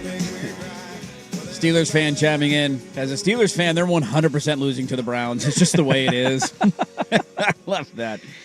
They'll beat the Lions and then lose to the Browns. Yeah, and find then a beat way. the Garrett Ravens. gets the sack record against Rodgers. I mean, they just did beat the Ravens 2 weeks ago, so maybe that's the game that they win at the end of the year. Yeah, but the Bengals also just beat the Ravens and then got their asses absolutely handed to them. I know. Well, I gambled on the Bengals this weekend. A couple of more NFL notes, just kind of sticking in the old National Football League. Lots going on this weekend in the NFL. It's been quite the reaction the last couple of days. I saw this. So, yeah, I mean, look, I'm going to give a homer take from now and time to time. There's a guy I root for that I'm pulling for. Swigard's fandom claims he's pulling for this gentleman as well. Acho's tweet, by the way, is starting to circulate. Oh, did you send one out? Well, no, not ours. Oh. We didn't pay to be verified, No. but the actual Acho tweet, October 27th, 2022. Social Justin media Herbert quarterback. might win a quarterback beauty pageant, but Tua Tagovailoa is the better quarterback. Period. Who's unemployed? Well, I don't know if he's unemployed let's not do technically, that. but We could get fired tomorrow. maybe. Let's not I mean, do we that. could, but we didn't, and he did. but, So yeah, have fun. Anywho's, Sam Monson's a good friend of the show. We've had him on millions of times over the years to talk NFL football. The Check the Mic podcast. I'm perusing some NFL content over the weekend while I'm laying on my couch high on NyQuil, and I'm like, did I just hear what I thought I heard? Because I've made this argument. It's one thing for me to make this argument.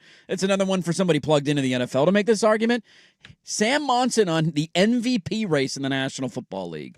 If the MVP was decided in sensible means as opposed to just storyline and stats, like Justin Herbert would have a really strong MVP case this year.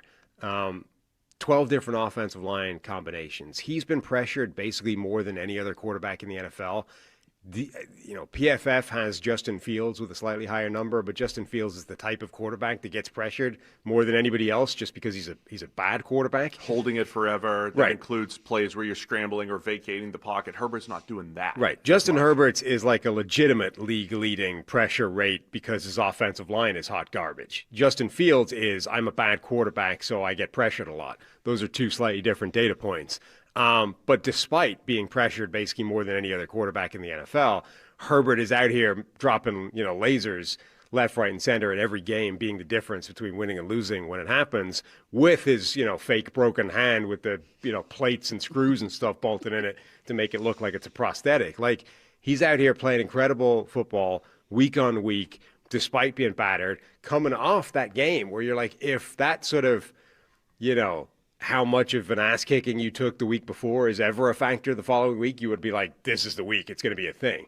Justin Herbert got absolutely battered a week ago and still went out there and looked phenomenal. Like, Justin Herbert has a strong MVP case, and I have not seen his name mentioned once this year. Look, he's not going to win the award. Dirt, you're such a honk. He's not going to win the award. It'll be Stafford or Allen, likely. Stafford probably should still be in the lead, although what Josh Allen has done the last 2 weeks has been remarkable. This just gets back to a point that I was trying to make a couple of weeks ago, that I know sometimes it can fall on deaf ears, and if he loses a playoff game, the conversation will be right back where it is. The job that he's done this year, considering the offensive line that he has had all season, has been truly remarkable. The fact that they lost the Jacksonville game, and I remember the conversations that we were having the week after that. Remember they went to Jacksonville and lost by 50? I mean, it was just a blowout. Over at halftime, and this is a disaster. Then they had a bye, and they played the Raiders. It's like, yeah, well, you beat the Raiders. And then they had the back-to-back weeks against last year's Super Bowl teams, who clearly are not what they were a year ago, but playing for their playoff. Like, Philly was on a losing streak coming into that game. The Chiefs' season was on the line this past weekend. They're down 13-3.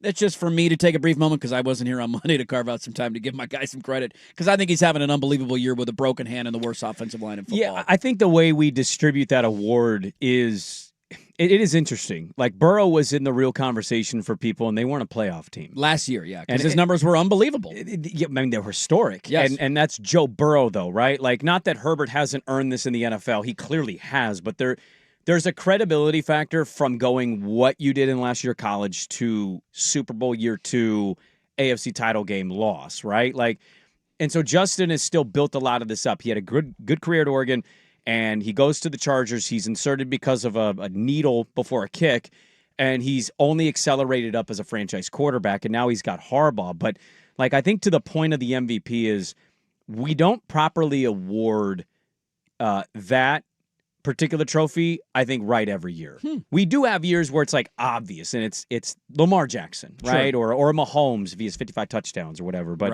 right. there are seasons that we have to, like, is Stafford really the MVP for people? Because I do think Stafford is awesome. He's stellar. He clearly has meant everything. Statistically speaking, he is the MVP of the league. Well, but like, what does that mean statistically speaking? Because he has 37 touchdowns? 37-5 is a hell All right, of a he's got ratio. Devontae Adams. And Puka Nacua. And Puka Nacua. And his offensive line's pretty good, and his defense is pretty good. And he's got 2 tight ends. And he's got one of the best coaches in the league. And so, like, I'm not trying to take anything from it. He clearly is great. I don't think we always look at that award in the right context. And I certainly understand that Herbert's not going to win. No, he's not. But I think Monson is making valid points. He's 11th in passing yards. Touchdowns, he's top 5. Completion percentage is not as great as he probably wants it to be, but it's still 65.6%. He has no line, and he's doing this with a broken hand. I just think you'd be hard-pressed to look at guys when you talk about carrying a team. This is why I think Shanahan should be close to winning Coach of the Year. Shanahan should be the Coach of the Year. Is you have to look at the circumstance, and Herbert's circumstance suggests how many quarterbacks, just take them all.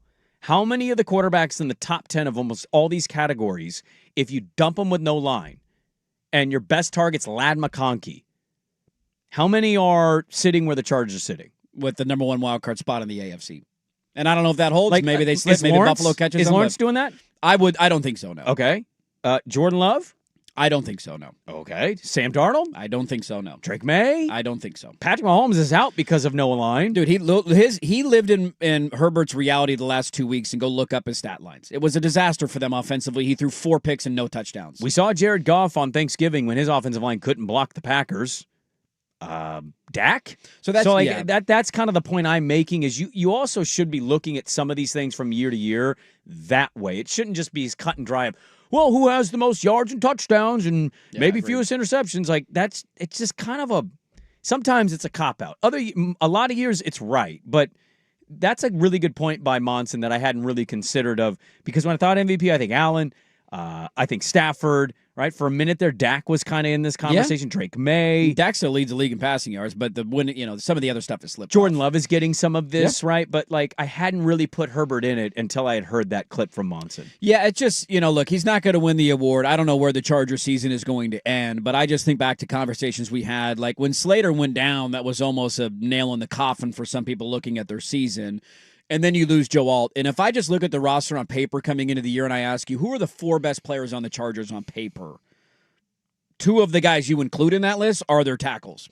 Well, you're going quarterback, just tackles, and then defense. And when Derwin James, like if you're saying who are the 4 best players, just a talent, regardless of position on the entire roster, it's Herbert, Derwin James, Rashawn Slater, and Joe Alt are your 4 best players on your team. And 2 of them have been out essentially all year.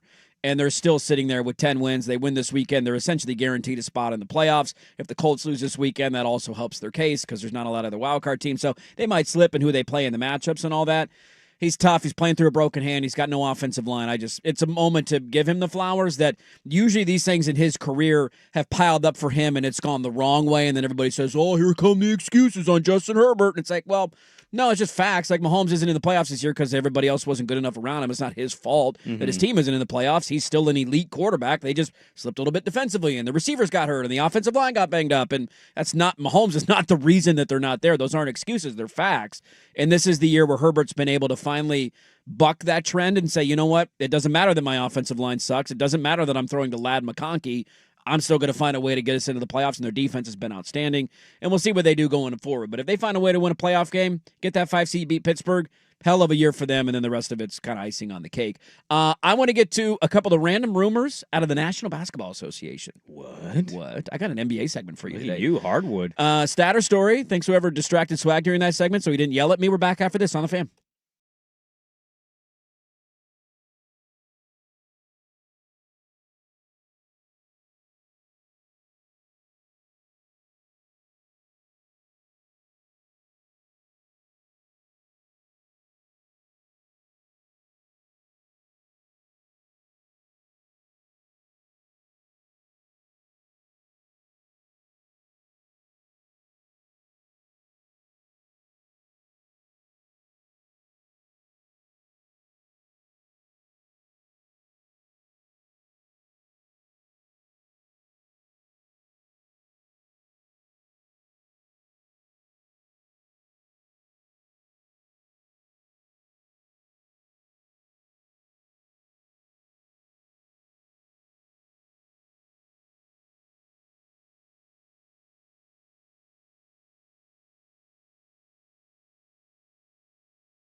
1080 AM, The Fan. All right, I got some NBA trade chatter coming for you. Top of the hour. Look at me, an NBA segment. Bet you didn't have that on your bingo card today. Are we going to make a trade? Well, that's the theme of the segment. I will explain to you one ideal trade that somebody has circled that the Blazers should make, and a team who is interested potentially in a player that is on our roster. Also, does anybody else have the same problem that does watch basketball outside of the Blazer purview? Yeah. Do you guys have a problem that when you see the Spurs on television, you just sit there and go, this should be us, this is stupid? Yeah. Because two of those players should be on our team. Yeah. Remember when we won those 3 games at the end of the All-Star break? Remember when everybody said, Dirt, stop being the thief of joy? Remember last year when the Spurs got ahead Remember of us that? again by Remember one that? spot and they got number 2 and got a great rookie point guard? I do remember What that, position do yeah. we need right now? We could use a guard. point guard. you I know. just, every time I see that team, I'm like, dude, they literally have what we should have. So double whammy here. You don't have to spend a lot of time on it. First off, we do have We got breaking news? big news out of last night. Oh. So the Knicks won the cup. They did. You Cup know what check. they're not going to do? Oh, are they? They're Now- saying, screw you, NBA. No banner. We ain't putting no banner up in Madison Square Garden. Oh. No, it's not what The Lakers and Bucks were the first 2 champs. Cat they both seemed hung to a banner. indicate he was all about a banner. in Good for the postgame. Knicks, though. This is stupid. Don't hang a banner for this. Well, to be fair, like I think the league mandated those teams to do something because they wanted see. people to care See if about they, this. Good for the fine Knicks. Dolan for that. But Ian here- Begley is reporting. They're just like, Or no, just we're not go doing to So it. here's the follow-up on that. I'm glad you said that. Do you know why they're not doing it? Why? 1, they shouldn't. Because it's the cup. Yeah. 2, James Dolan famously hates, and I mean with the passion of 1,000 suns, Adam Silver. Really? He is the biggest anti-Silver owner in the league. Take your cup and shove it. I mean, he would punch him in the face if he could. He Yeah. hates that dude. The So other, I kind of like it. The other thought I had from last night, and I saw this, Ryan Russillo asked a hilarious question on his podcast yesterday. You listen to the Russillo podcast? I saw And have a you clip as a of it. Ryan Russillo I don't- podcast guy. I'm not a P1, but I see, I peruse, I Look at check. you. I'm looking for content Okay. constantly, you All right. know, I'm always seeking. It never ends. The grind never Sure. stops. Open to all mediums. Open to all mediums. And I saw a clip and I'm like, that's a hilarious question. And I would like to raise my hand. How many NBA teams would trade their entire roster for Wemby if they could? We wouldn't have Denny, though. I'd take him. No more Shaden? I think I'm out. I think I'm out. You take Wemby and start over? I think I'm out. I can't wait gotta till we have get Denny and closer to Shaden. the trade deadline and I hear Blazer fans telling me which players are untouchable, as if we haven't learned our lessons over the years. Denny's untouchable. I mean, nobody, Shaden- literally nobody should The be only untouchable. reason players Literally are nobody. untouchable has to do with the salary cap structure. We can't trade Drew. Drew's Okay, meant a lot to can our we locker room. seriously answer the question? How many NBA teams would trade the? Because I know I would do it in a heartbeat. At least if you could at least legally half do the it. league, the bottom half of the league. Like who wouldn't? OKC wouldn't. No. I don't think Denver wouldn't. Denver wouldn't. No. The Knicks probably wouldn't. Right with where they're No. at right now. The Bucks would. The Bucks definitely would because would. they're gonna have to trade Giannis either way. Well, I don't know if they'd be able to. Boston. Probably not. I know it's a weird I year don't for them think because of the so. injury, but Well, they'd get to restart their cap situation, which They would be would. enticing, but I'll say no. they would. The Lakers wouldn't. The Lakers would not. Lakers would not. They have Luka. With the Rockets, The Rockets might. No, dude, they're one of the best teams in the league. They might I win the understand title. that, but With the T-Wolves? You howling? I would if I were them. I love Ant Edwards, but I would if I were them. the one that you He's would an think- alien, dude. Like he's I not. know. If he, Legitimately, I think he's the an only alien. question is how many games will he play every year? Because when he's on the floor, He wasn't even healthy last night. He was No. on a minutes restriction. he's still just not like. I don't know. He asked that. I was laughing, and I'm like, dude, you could have everybody. You want the owner, you want the GM, you want our coach. Yeah. Take anybody you want. I'll take Wemby off. But your if the hands. Blazers did that, CD Sissoko wouldn't put his name in the defensive mystery box. That is true. We would have to give up our defensive mystery box. What's more important than winning What's a title? in A that defensive box? mystery what box. did I miss? I missed the You didn't see mystery Oh, this? you didn't box. see the mystery box? Okay, let's get to that. We have a mystery box. What We is have a in the mystery box? box. We need the Brad Pitt quote. Trades that center around the Blazers. What do we make of these ideas? We will make fun of the ACC in the final hour of the show. And we have Saturday Story. It's loaded. Don't go anywhere. Dirt and Sprague, 105.1 FM, The Fan.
Allen Sports Desk, a Sports Center update on the Fan Sports Network, 105.1 FM and 1080 AM. First on the Fan, despite winning the NBA's Emirates Cup in Vegas over the Spurs, 124-113, reports this morning out of New York say there will be no banner being hung in the rafters at Madison Square Garden. They did get trophies. They got medals. Jalen Brunson was named the Cup MVP with 25 points and 8 assists. NBA Commissioner Adam Silver telling the media before the game that he expects owners to decide on a timeline for possibly adding expansion franchise domestically in 2026.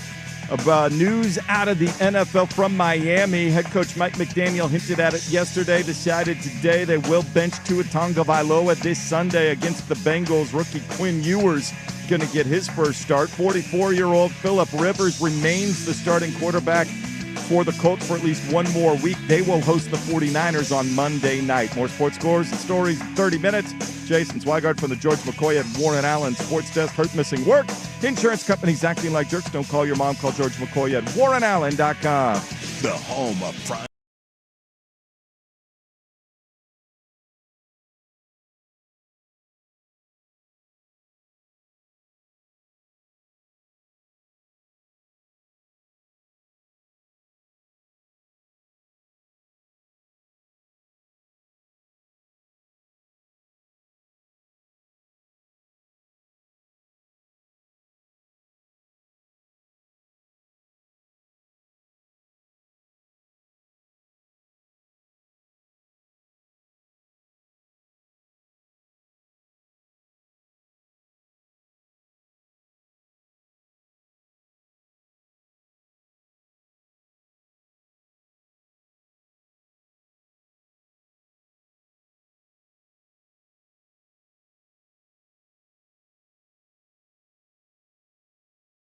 Bam. Hey, let's do this final hour. Dirt and Sprague here, Portland Sports Leader, 105.1 FM, The Fan, 1080 AM. Good. The Odyssey app, live on YouTube. Good morning, everybody. Cat pervert. Shout out to our cat perverts out there. Love us some Tosh Lupoy on this show. Sikorsky. See what Tosh Lupoy said yesterday? He did his press, because they're doing pressers every day now. So the coordinators talk. Big Cal press conference for him. Well, an Oregon one that people are asking him about that kind of stuff. But he said that one of his main things in interviewing for jobs was that his list number one of you have to let me finish the season. And he said a team didn't want him. They canceled the interview with him. Which he was like, hey, I get it. You do however you want to do it. But he said he was lined up for an interview, and then he told them, I'll do the interview, but just know, I'm not going anywhere until the season's over. Yeah. And they said, yeah, we're good. See you later. I wondered who it was. Who else was interviewing Tosh Lupoy? I saw the Lanning presser, and I didn't have a lot of takeaways, but people did ask, what the prep has been like with both Stein and Lupoy leaving for their jobs. And he's like, we're in the building, we're working. And he said the right thing, but also I could not get the back of my mind. I couldn't get Dan Mullen's bit from UNLV when he was like, yeah, man, when I got hired in Mississippi State, we were prepping for the Natty. I was the coach half the time. I was thinking about that job. He just exposed the truth of it. And so I think some of it probably depends on the relationships you have with the head coach and the players. Sure. And, I think every situation is a little bit different. But also, Will Stein needs to win at Kentucky, and Tosh Lupoy needs to win at Cal. And so they're probably focusing a lot about how they're going to build those programs. Here's what I would say, too. I think right now there's a beneficial sweet spot in the calendar that will eventually run out if your run goes on a decent length. When does the portal open up?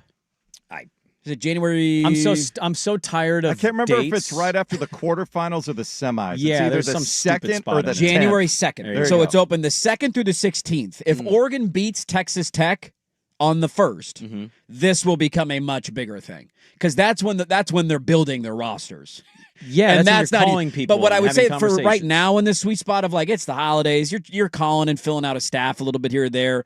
You're tampering with players, I'm sure, because everybody tampers with players. But there's not a lot that you can do in the current moment to facilitate your roster until January 2nd. And I'd say that's a good point. Also, they're playing JMU, so how much prep do you need to do as the coordinators of those teams? Well, according to Tosh Lupoy, they got a dynamic run game, Brandon. Okay, don't you sleep on those Dukes, all right?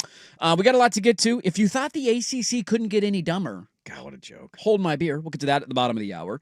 Sadder story at 9:15. Let's start the final hour, though, in an absolute curveball to one Brandon Sprague. Can I give you one more NFL thing? Sure, fire away. Our good friend Orlando Ledbetter. Yes. Remember him? Out of the ATL show, Tay. He has a quote from Raheem Morris because he asked him, hey, what's the future of the quarterback position here for the Falcons? And Raheem Morris said, everything's on the table. Penix time might be over.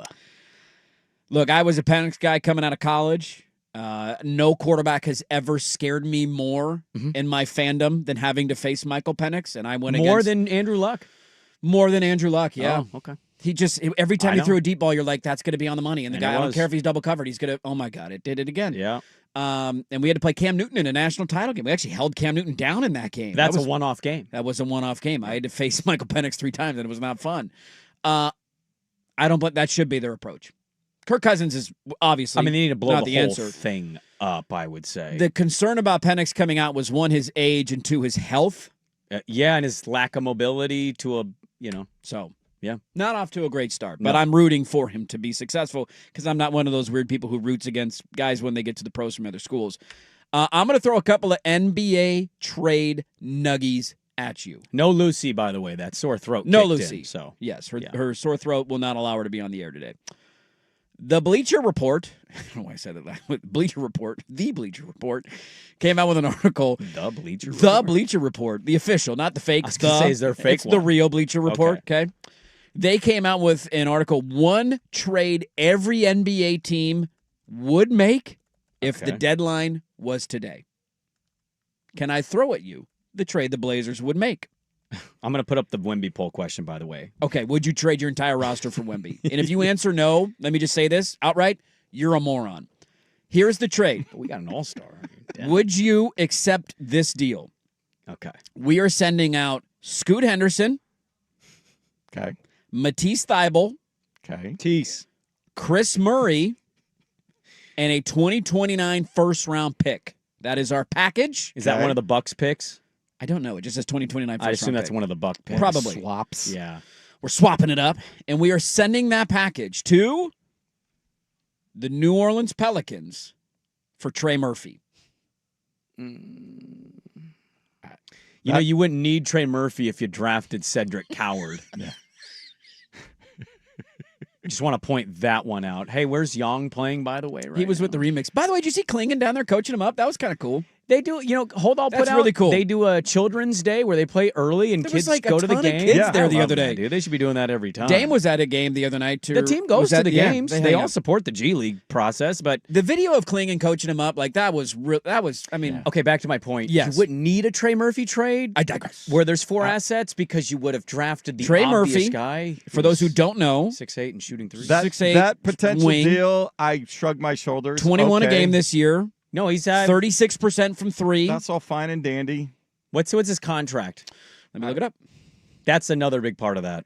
I mean, I'm imagining if they're writing this article, they've looked into that, but I don't know. I mean, let's not act like we've read bad trades before. He signed a 4-year, $100 million deal? $112 million deal. Okay. So he's waiting on for Spot I Track think he has to load. 2 years left. Okay, it was a 2. I can't. It's not loading. So I think he has 2 years on that deal left.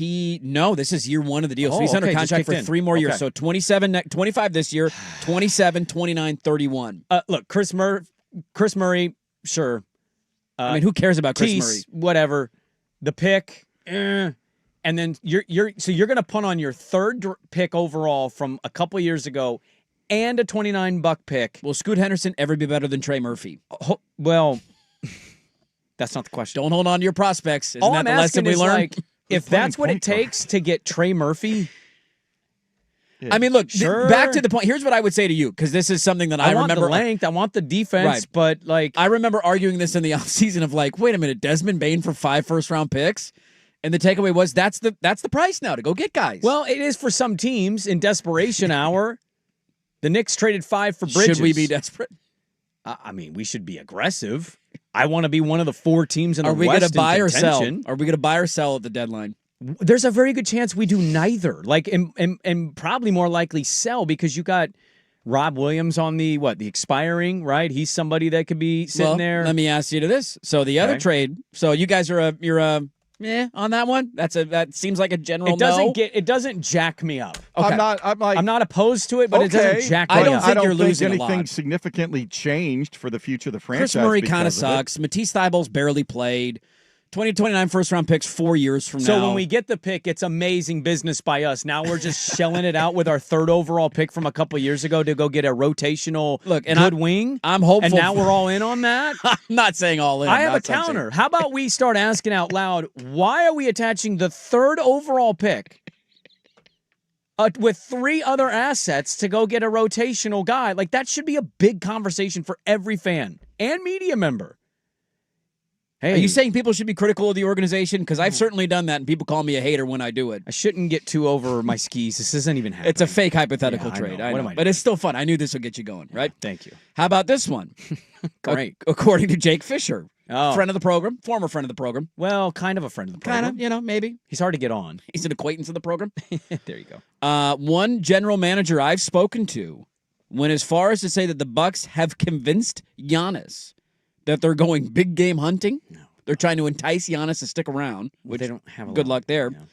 One of the players that is atop of their you hold on. Thank you. One of the players that is atop of their radar that they're labeling as big game hunting is Jeremy Grant.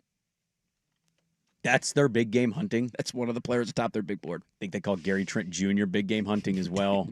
How did that franchise become Who this was with the Giannis? was it Kuzma? Didn't they go get Kuzma last year? Wasn't that part of their deal? Yeah, remember Perkins told us, I'll never forget it. I was watching in my gym working out, and Perkins said on national television, I believe Kyle Kuzma could be a third piece on a title team. He did say that, yeah. He said that out loud, and I was like, he said a lot of really stupid stuff.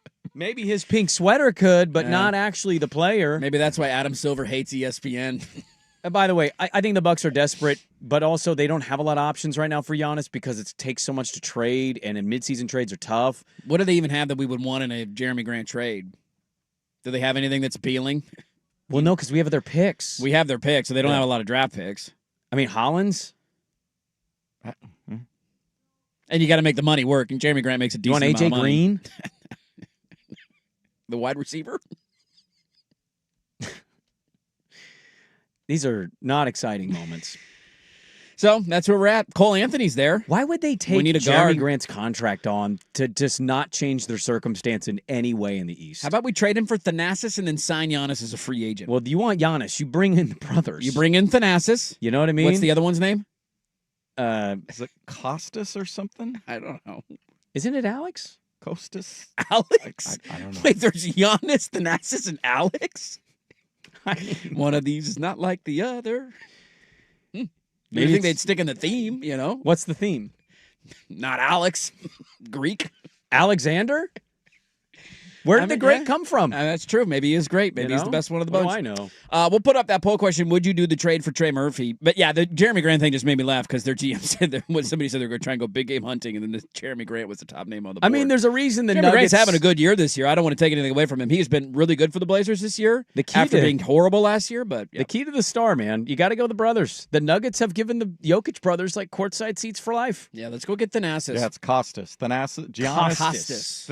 Thanasis. Costas. There is the youngest brother, Alex. Oh, there is an plays Alex. professionally. He's like a really young kid, He's the though, up isn't and he? comer. I Yeah. think Is he he's playing overseas? something like that? Yeah. Okay. Let's go get that kid. I knew there was an Alex. Let's go get that kid. Play the long game. Yeah. Long game here. Okay. You haven't checked out yet. What? You haven't checked out for the vacation yet. No, we're still Oh, here. dude, I'm all in, man. What are we doing? We're still here. So you want me to put up the Bleacher Report Trey Murphy trade? Let's put that one up. Would you do that deal? I'll remind everybody of the package. Here's your package. Scoot, Tease, Scoot, Tease, Murray, and a 29 first. 29 first for Trey Murphy. Would you do that deal? ACC stupid, bottom of the hour. Stat or story next on the Fan.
crunch the numbers? There's 6,127 students at Adams, 58% of which are girls. So that's 7,107.32 boobs. Break the news. Ladies and gentlemen, can I please have your attention? I've just been handed an urgent and horrifying news story. Is it a stat or a story? Evidence based on olfactory prowess is inadmissible, in case you didn't know. This is Stat or Story, a monumental judgment call with Dirt and Sprague on the Fan Sports Network. Hey, Status Story time every Wednesday. We'll make fun of the ACC coming up bottom of the hour. If you thought they couldn't get any dumber, say, hey, look at us now. Swag, would you like to start us off today? Sure. Fire away. Your number is 27. Okay. I really hope this. What? Do you have the same number? No, I don't. Maybe. Is it the number of all-time postseason wins by the JMU Dukes football team at all levels? Okay. So in program history, Okay. FCS, bowl games, whatever, postseason victories. Okay. Or is it the number of states that commercially produce maple syrup? It is National Maple Syrup Day. So I know that in their FBS tenure, which is not very long, they're 1-1 in bowl games. Okay. How many years have it been? 5 years? 4 years? This is their fifth year, I think. Fifth year? Fourth or fifth. And you got to think back to the older days. Like, that's a long playoff. That's a, 2014 playoff? So right? 27 wins in a bowl game or an FCS playoff game. That seems like a lot of states to be putting out some maple syrup. Yeah, but there's To a lot of take them- trees in America. How do you make maple syrup? Actually, you stick a hole in a tree. It's a fascinating process. Is it? You I ever don't- I watched a honestly video don't know. on it? No, I I never did watched- because I was curious. Maple syrup videos. It really is interesting. I'm going to go story. Give me story. Final answer. How many games are in the FCS playoffs? I think it's a 2014 playoff. Well, it's expanded over the years. I think it was Yeah. 16 back in the day, and they expanded Now they do some it. buys. I'm going and to go games. stat. You going to go stat? I'm going to go stat. Okay. All right, let's see. You said Story.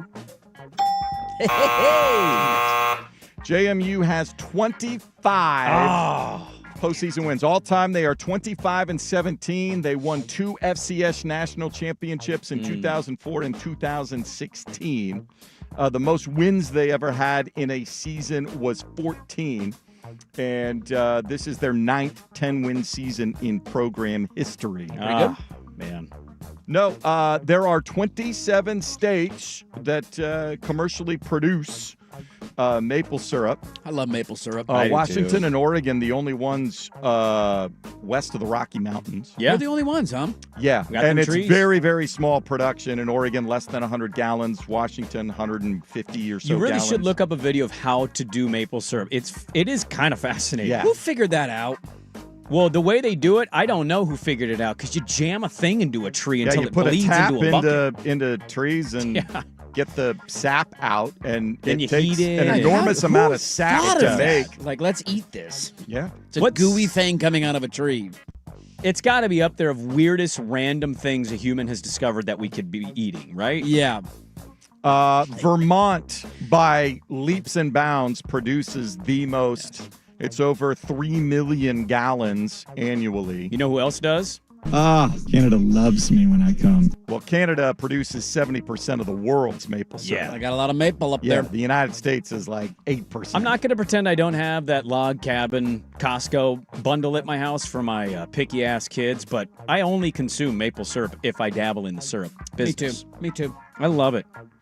You don't use it in like. No, I put it in recipes, and Oh, yeah. it's multi-use in my house. We don't use a lot of syrup. I put it in my coffee sometimes. Do you really? Yeah. Is it good? It's a good natural sweetener. I've never used There syrup in are also, like, if you want to make a holiday old fashioned, there's, you could dollop the maple syrup instead of the regular just sugar in there to give it a little flavor. There's all sorts of uses. New York is second to over 700,000 gallons, and Maine is the third largest producer at 680,000 gallons. Okay. Do you want me to go? You go ahead. Fire away. All right. Your number is 12. 12. 12. Is it The points per game Jizzle James averaged before he was kicked off Cincinnati's men's basketball team, but was just officially added back. Or is it really his name? Yes. Can you spell that for me? Can you use it in a sentence? You can spell it exactly how it's spelled. It's Jizzle. Take your hands and put it down your pants, son. Some call him the Jizster. Or is it the amount of possible wise men who went to see the birth of Jesus Christ? As some interpreters and archaeologists via National Geographic are starting to believe that there were 12 wise men, not 3 like the old story is told. You lost me a jizzle, buddy. I'm going to go stat. I'll go story. All right. Dirt. Swag. Old Jizzle averaged 12.7 as a freshman. He was suspended for reasons the team did not disclose. He threatened to transfer. And this year as a sophomore, he was just announced recently reinstated into the Cincinnati men's basketball team. Jizzle James averaged 12.7 points per from game. Orlando. Yeah. Oh, my story says sophomore, but okay. He might be a redshirt sophomore. Oh, there you go. Junior. By the way, Jizzle is his nickname. It's not his real name. His real name is Edgerin. On the website, it's Jizzle James, Cincinnati men's basketball. You can't be Edgerin James. This is going to get to something. We got to bring this up. I'm glad you did, because I almost did it the other day, and I was like, this is a swag Maybe segment. Monday. How about the Magic Hat? Yeah, Well, Magic we Hat. We need a Magic Hat that. I know where you're going. But Jizzle James, he only averaged 12.7. Not bad for the old Jizzler. Not bad. Yeah, so National Geographic, which I purchased a membership with, there's a delightful story. So there's a lot of interpreters and archaeologists that have dove into the birth of Jesus. It is the season, after all. It is. 'Tis the season. And so the old story is 3 wise men saw the star, realized something was going on. They bring gifts. They watch the birth. Let's go check it out. There's a lot of interpreters and archaeologists. Frankincense, gold, and myrrh. Yeah, something like that. That have basically broke down the old scripture, and they don't believe it was 3. A lot of them believe it was actually there were 12 of them. What? Riding them camels in that thing. 12 camels coming to town? Dude, Quite a caravan. that manger was not supposed to be very big. They were No. trying to hide, and then here's 12 dudes just The North busting Star in. was You want to watch that? Bright, that thing. I've seen that happen. What was their viewpoint of him being born? Was it a front, a side? Yeah. Were they in the distance? Watching the whole thing. Outside waiting for Did they him hear and the her screaming to come and that out? why they came? You know? I don't know. But 12 of them might have ventured to see the chosen one, The chosen. the Son of Man, Yes. The King of Kings. the King of Kings. He is risen. Little drummer boys. Follow that one up. I'll give it a shot. 26 is your number. Swag gave me a number, and I'm like, oh, that's right. I remember my number is. Don't be the same story. 26. Is it the points per game of James Harden this year for the LA Clippers? I have checked out on the Clippers. Now, the reason I bring that up is because I saw the stat. The last time the Clippers won a home game, the Dodgers were down 3-2 in the World Series. Been a minute. I'm going to say that again. The last time the Clippers won a home game, the Dodgers were down 3-2 in the World Series. You want some Clipper news? The pain of the ALCS was still fresh for Mariner fans. Ramona Shelburne reported that Chris Paul threw a Halloween party and nobody showed up. I mean, just... And then also Bill Simmons is reporting that the Clipper Ballmer punishment could be announced around Christmas. Does anybody even care that they cheated anymore?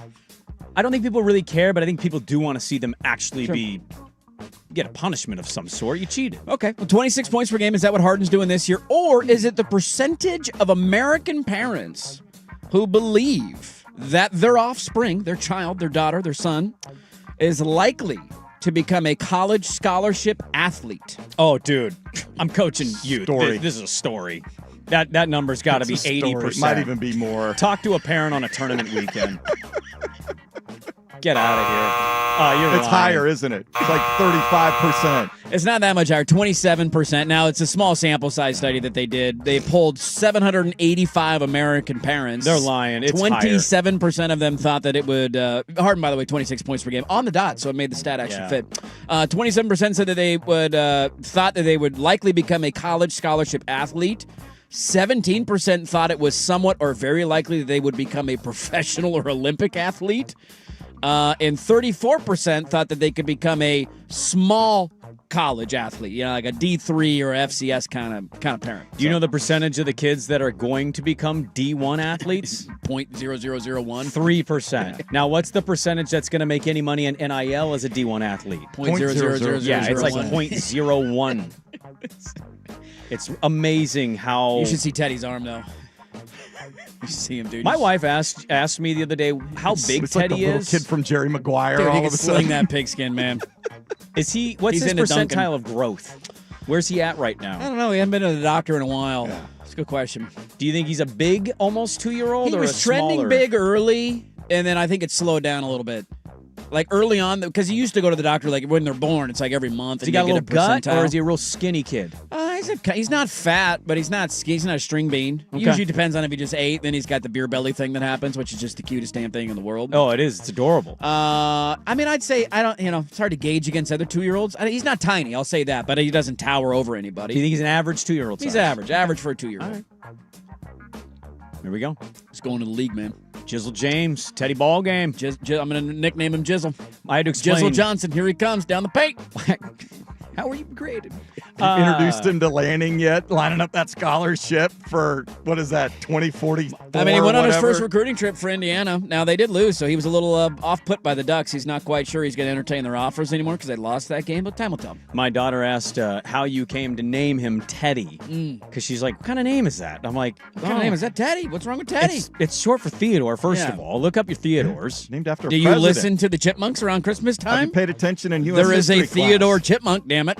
They hate the Chipmunk Why Christmas you songs. hate the Chipmunk? Come on. It's a little,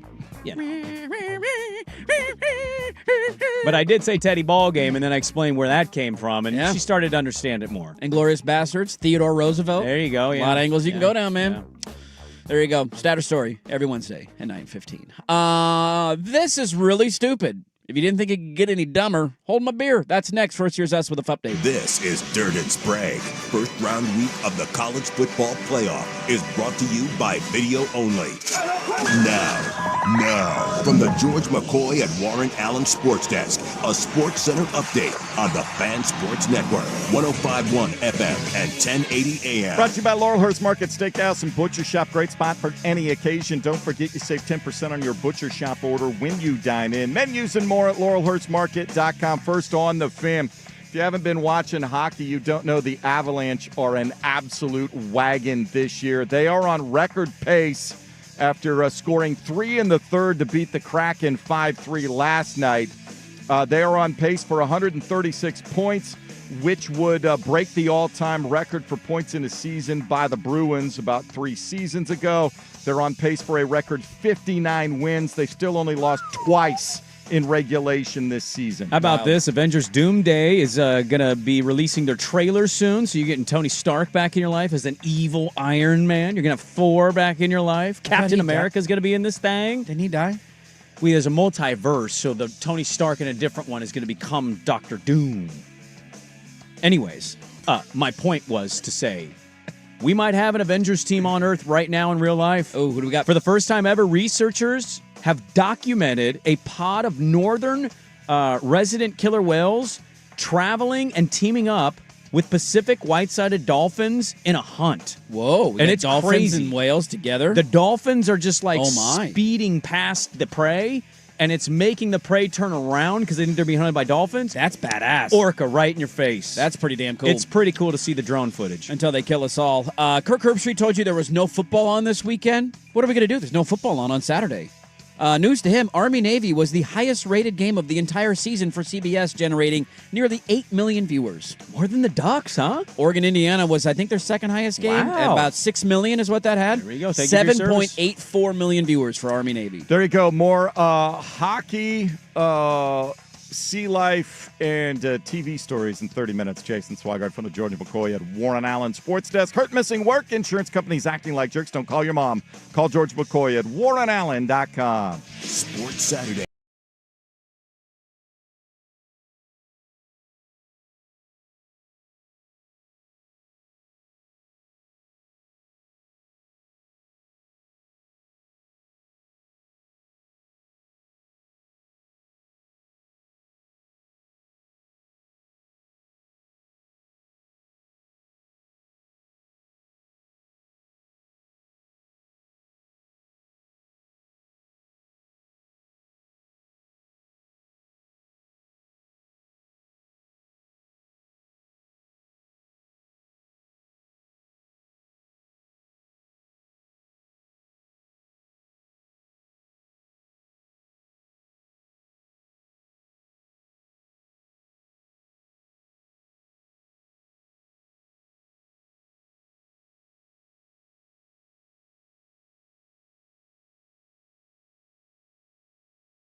The Fan. Well, everybody in the college football world has been bitching about group of 6 teams in the college football playoff. This is so stupid, man. We got 2 of them. One of the main reasons, that was a pretty good voice. Can you pull that? I need that. That's a good drop. I don't care if the music's in the background. It's kind of a Kermit the Frog right there. It was there. a weird Kermit football guy, yeah. What are we doing, man? Not quite as good. One of the reasons that we have 2 group of 6 teams in the college football playoff is because the ACC decided to shove their head up their rear end and allow Duke to win their conference. And if Miami would have been in the ACC title game, what would they have done to Virginia? More than likely. Won the game. Yeah. Then they would have been in as a guaranteed conference champion. Notre Dame also would have been in the college football playoff, and we would only be dealing with Tulane, who would be traveling to Eugene, Oregon, to play a game this weekend. The ACC's pretty stupid. They've gotten a lot of stuff wrong, and their conference has largely been on fire more often than not over the last couple of years. If you thought things couldn't get any worse, wait till you hear what they announced yesterday. The ACC came out yesterday. Because remember, the SEC's going to 9 conference games next year. They're saying, hey, look at us. And we're playing big boy schedules now. We're going to go to 9 conference games. The ACC's the last one left that's not doing it. And they're like, wait, don't forget about us. How about this? There are 17 teams in the ACC. Yeah, a bit of a scheduling that makes sense. issue. 17. Just add one more. Well, East Notre Carolina, Dame, go all JMU, in. Notre Dame. Just add one. What are we doing? Oregon State. Hey, get another West Coast team. What are we doing? They have 17 teams. Next year in the ACC in their football schedule, 12 of their 17 teams will play 9 conference games. Because not everybody doing it makes sense. 5 of them will play 8. And if you thought the debate over a 5-way tie was 5 6-2 conference teams this year, who gets the tiebreaker over a 7-2 team that lost to the team that's 6-2? So they're actually gonna revamp how they do tiebreakers too. They are, and they're gonna probably totally gonna do change what it. we said: highest ranked teams with the same record. Those teams are gonna be in the conference title game. This year, one of the teams in their conference title was allowed to play a conference game that didn't count as a conference game. Virginia lost to NC State, but it didn't count as an ACC game. Why? Your guess is as good as mine. And next year, you're going to have 5 of the teams in your conference only play 8 conference games. Well, aren't they doing the same game next year? It's not going to count as an ACC They're not game. going to count because they need 10-power opponents to boost their resumes. How dumb could you possibly be? I mean, it's hard to say dumber because this is kind of as stupid as you get. I don't know what you do about this. I don't know how we're making sense of any of it. The conference existing the way it doesn't make sense. It makes absolutely no sense. It continues to piss me off that conference still is real and the Pac-12 as we knew it doesn't exist anymore. Yeah. But, of course, they're going to dabble in stupid. And I can't wait. I hope they have another tiebreaker scenario where they're stuck kind of like not putting themselves in the best possible spot for the playoff. They're incredibly lucky that Miami beat Notre Dame in the first week of the season because if that didn't happen, the ACC is not in the college football playoff. They're just not. Miami would be a 3-loss team. Their conference champion was Duke. The You're right, 'cause Notre Dame would have it. argument was Miami beat Notre Dame You're right. head-to-head. That was the only thing they could hang their hat on, and they would have been left out of a 12-team playoff altogether. Clemson was their favorite coming in. They were absolutely horrible. Florida State's been one of the worst-run programs in the country for back-to-back years. Yeah. Miami is really the only thing they have going for them. Maybe James Franklin gets it going at Virginia Tech. It's a joke of a conference, and this is a...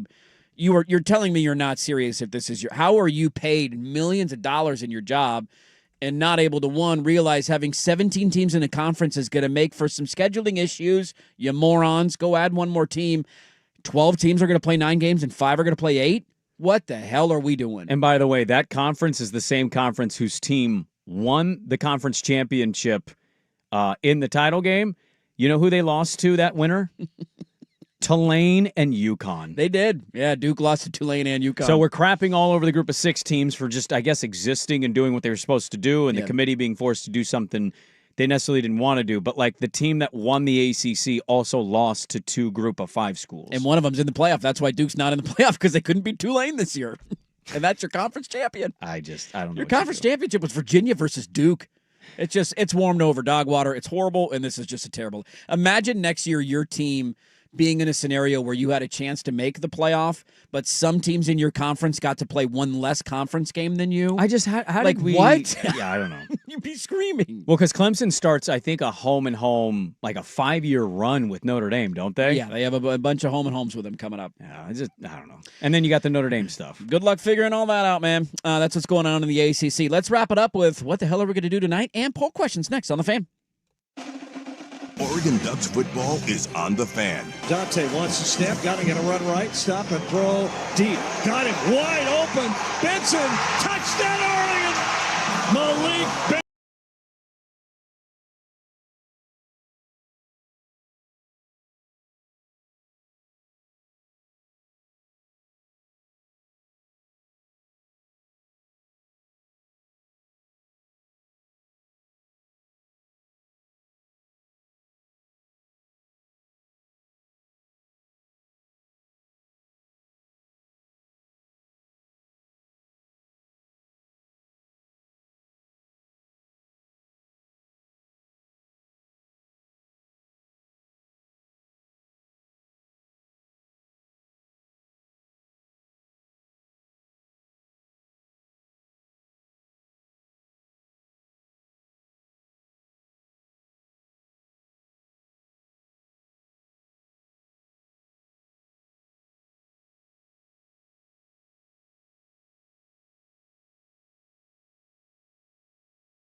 The Fan. Well, we'll get to the poll questions in a second. Makes me feel like watching The Sandlot. What are we going to do tonight? Well, I have basketball practice, but I'll be Christmas moving it up with basketball practice. I will be down at Matt Knight Arena. Yeah, you won't be in tomorrow. Oh, that's right. I forgot. Dude, you're not going to be in for our Magic Hat topic. That was kind of your whole thing. No Magic Hat for you tomorrow. Damn it. Who's doing the show, Casey? Casey will be in tomorrow morning. Okay. Got Casey tomorrow morning. So we have the late 8 p.m. Big Ten Network tip time. Pilots at Ducks tonight, so I guess that's what I'll be doing and then tonight. Tomorrow morning, the Pilot women are playing the Ducks women at 11 a.m. Oh, look at that. So it's a little double. The men any good? They got a chance to win tonight? Ducks kind of suck. Well, the Ducks, fortunately, they ended their losing streak. Yeah, they and they beat took it UC out on Davis? UC Davis by 42. So they got that out of their system. Pilots had their best win of the season over Kent State, who was 9-1, coming in the second highest scoring team in the country, and they held them to 20 below their average. Almost beat them last year. They did. We had the Ducks. We had them, and then they didn't. The college football team saying the same thing there, Swigard. Right where we want to. We had up 10 Let 'em with off the hook. under 5 to go. Up 5 with 36 seconds to go. And, lost it in overtime. So, Well, hopefully we kick the crap out of you because I'd like to care about Oregon basketball, and right now my care level's really low, so, I don't want to bring this on a downer to end the show. Have you been following the Rob Reiner murder investigation? I have. It's one of the most horrific stories I've read in a while. I don't know. I haven't. So the kid went to this Christmas party with Reiner and his wife. They went to Conan O'Brien's party. He throws a big Halloween party every year. And the report is Halloween that and Christmas. the kid showed up in a hoodie, and it's like it's a tie formal type hangout, and he's just being mopey in the corner, probably high because he had an addiction issue. Yeah. And I guess something sparked an argument between Bill Hader and the kid. Yeah. And then Rob probably jumped in knowing my kid is probably in the wrong here. And then they got into a loud shouting match. Dead the next day. Yeah. Rest is history. It's one of the worst stories. Have you also followed what's going on outside of the Reiner house? About all the influencers are showing up trying to film stuff? Influencers are showing up, and cops are having to be like, hey, guys, this isn't for clicks and retweets. And everything about this story just sums up the worst of humanity, unfortunately. We have a leader who won't, say one sympathetic thing for somebody who got their throat slit, and we got TikTok and social media influencers who are trying to infiltrate the property to film content to put on their feeds and algorithms to gain more views. I saw Billy Crystal and race to the bottom. Larry David, I guess, saw the... they went over there, like really dear friends of his, and that's tough, man. It's horrible, dude. It's absolutely horrible. Very uplifting note to finish the show on tonight. Thank you. Yeah. Can't wait to watch a Christmas movie tonight. Why don't you take it from here, Andrew? Yeah, let me go ahead and wrap this one up. Chisel James playing tonight? Thanks so much for being a part of our Wednesday, everybody. See how you top that, Harrison Meringue. Hey, we got Brady Henderson on tomorrow. Yes. We do. Massive Thursday night game tomorrow night. I'm very excited for it. Will I Sprague the line on the game? Huh? What's the line? I haven't looked at the lines. I believe Seahawks got to be a small favorite. They're a small dog as a last look. I believe I had them as a 1.5 dog. Let me double check. No, I'm seeing Seahawks minus 1.5. I had the wrong way. 1.5. Pick them. It's a pick 'em. Will we Sprague the line on the game? No Adams. I know they're saying he might, but I don't believe it. Dude, there's no chance he plays. He fell down like he got shot in the leg. He couldn't run, man. No chance he plays. Let's go through some poll questions here. I'm trying and on a somewhat lighter note after my co-host derailed the final segment. Thank you for that. Well, Rob Reiner's a big story. It's a massive story. Just asking if you follow it. Needed a reminder on that. Not bad. Would you say yes to this trade? We get Trey Murphy. The Pelicans get Scoot, Matisse, Chris Murray, and a first-round pick. Where's that at? Right now. 57% of you say no. Can't give up on our prospects, man. Scoot's the next Magic Johnson. Well, how would that look, though, with Trey? Denny's your point guard. We got to stop. I mean, no. I'm not talking about the prospects. What's it's the another roster athletic look like? wing? I thought we just wanted a team of athletic wings. Do we want Cedric Coward on the team? What position is he? What height is he? What position does he play? Too little, too late. We have to have young Hansen, our backup center. He'll be there in 4 years. Blazer fans, would you trade the entire roster for Victor Wembanyama? 29.5% of you are wrong. Give me an answer on that one. What else we got here? Would you rather see your team win the NBA Cup, your NBA team win the NBA Cup, or your college football team win the Pop-Tart Bowl? 58% of you say the Pop-Tart Bowl. Yeah. And if you lose power, do you need an update on how long it will take for you to be restored, or you wait patiently? 74% say need an update. Wow. There you go. I'm in the minority there. Give me an update. I'm not like Swag. I'm not going to hound you, but I want to know. I want to know. Don't they push notification anyway and say power outage? You have to sign up for it, but once you're signed up for it, you'll get updates. But you can also check the outage map and put your address in. Somebody did say don't call, which is don't be the guy who calls PG&E. I don't do that. My show's on tonight. You said 3 hours. It's been 3.5. Go to the bar. Go to the bar. There you go. We'll do it. Good little show. Have a good call tonight, Swigard. Thank you. Have a great call. I want another game at least that comes down to the wire. I'll look for you on the sidelines when I'm watching the game. 8 o'clock tip, you said? 8 p.m. on the Big Ten Network. I'll watch the first 10 minutes. I'm going to bed. We'll talk to you tomorrow at 6 a.m. The Firm of Harrison Meringue is next. Listen to 105.1 FM The Fan.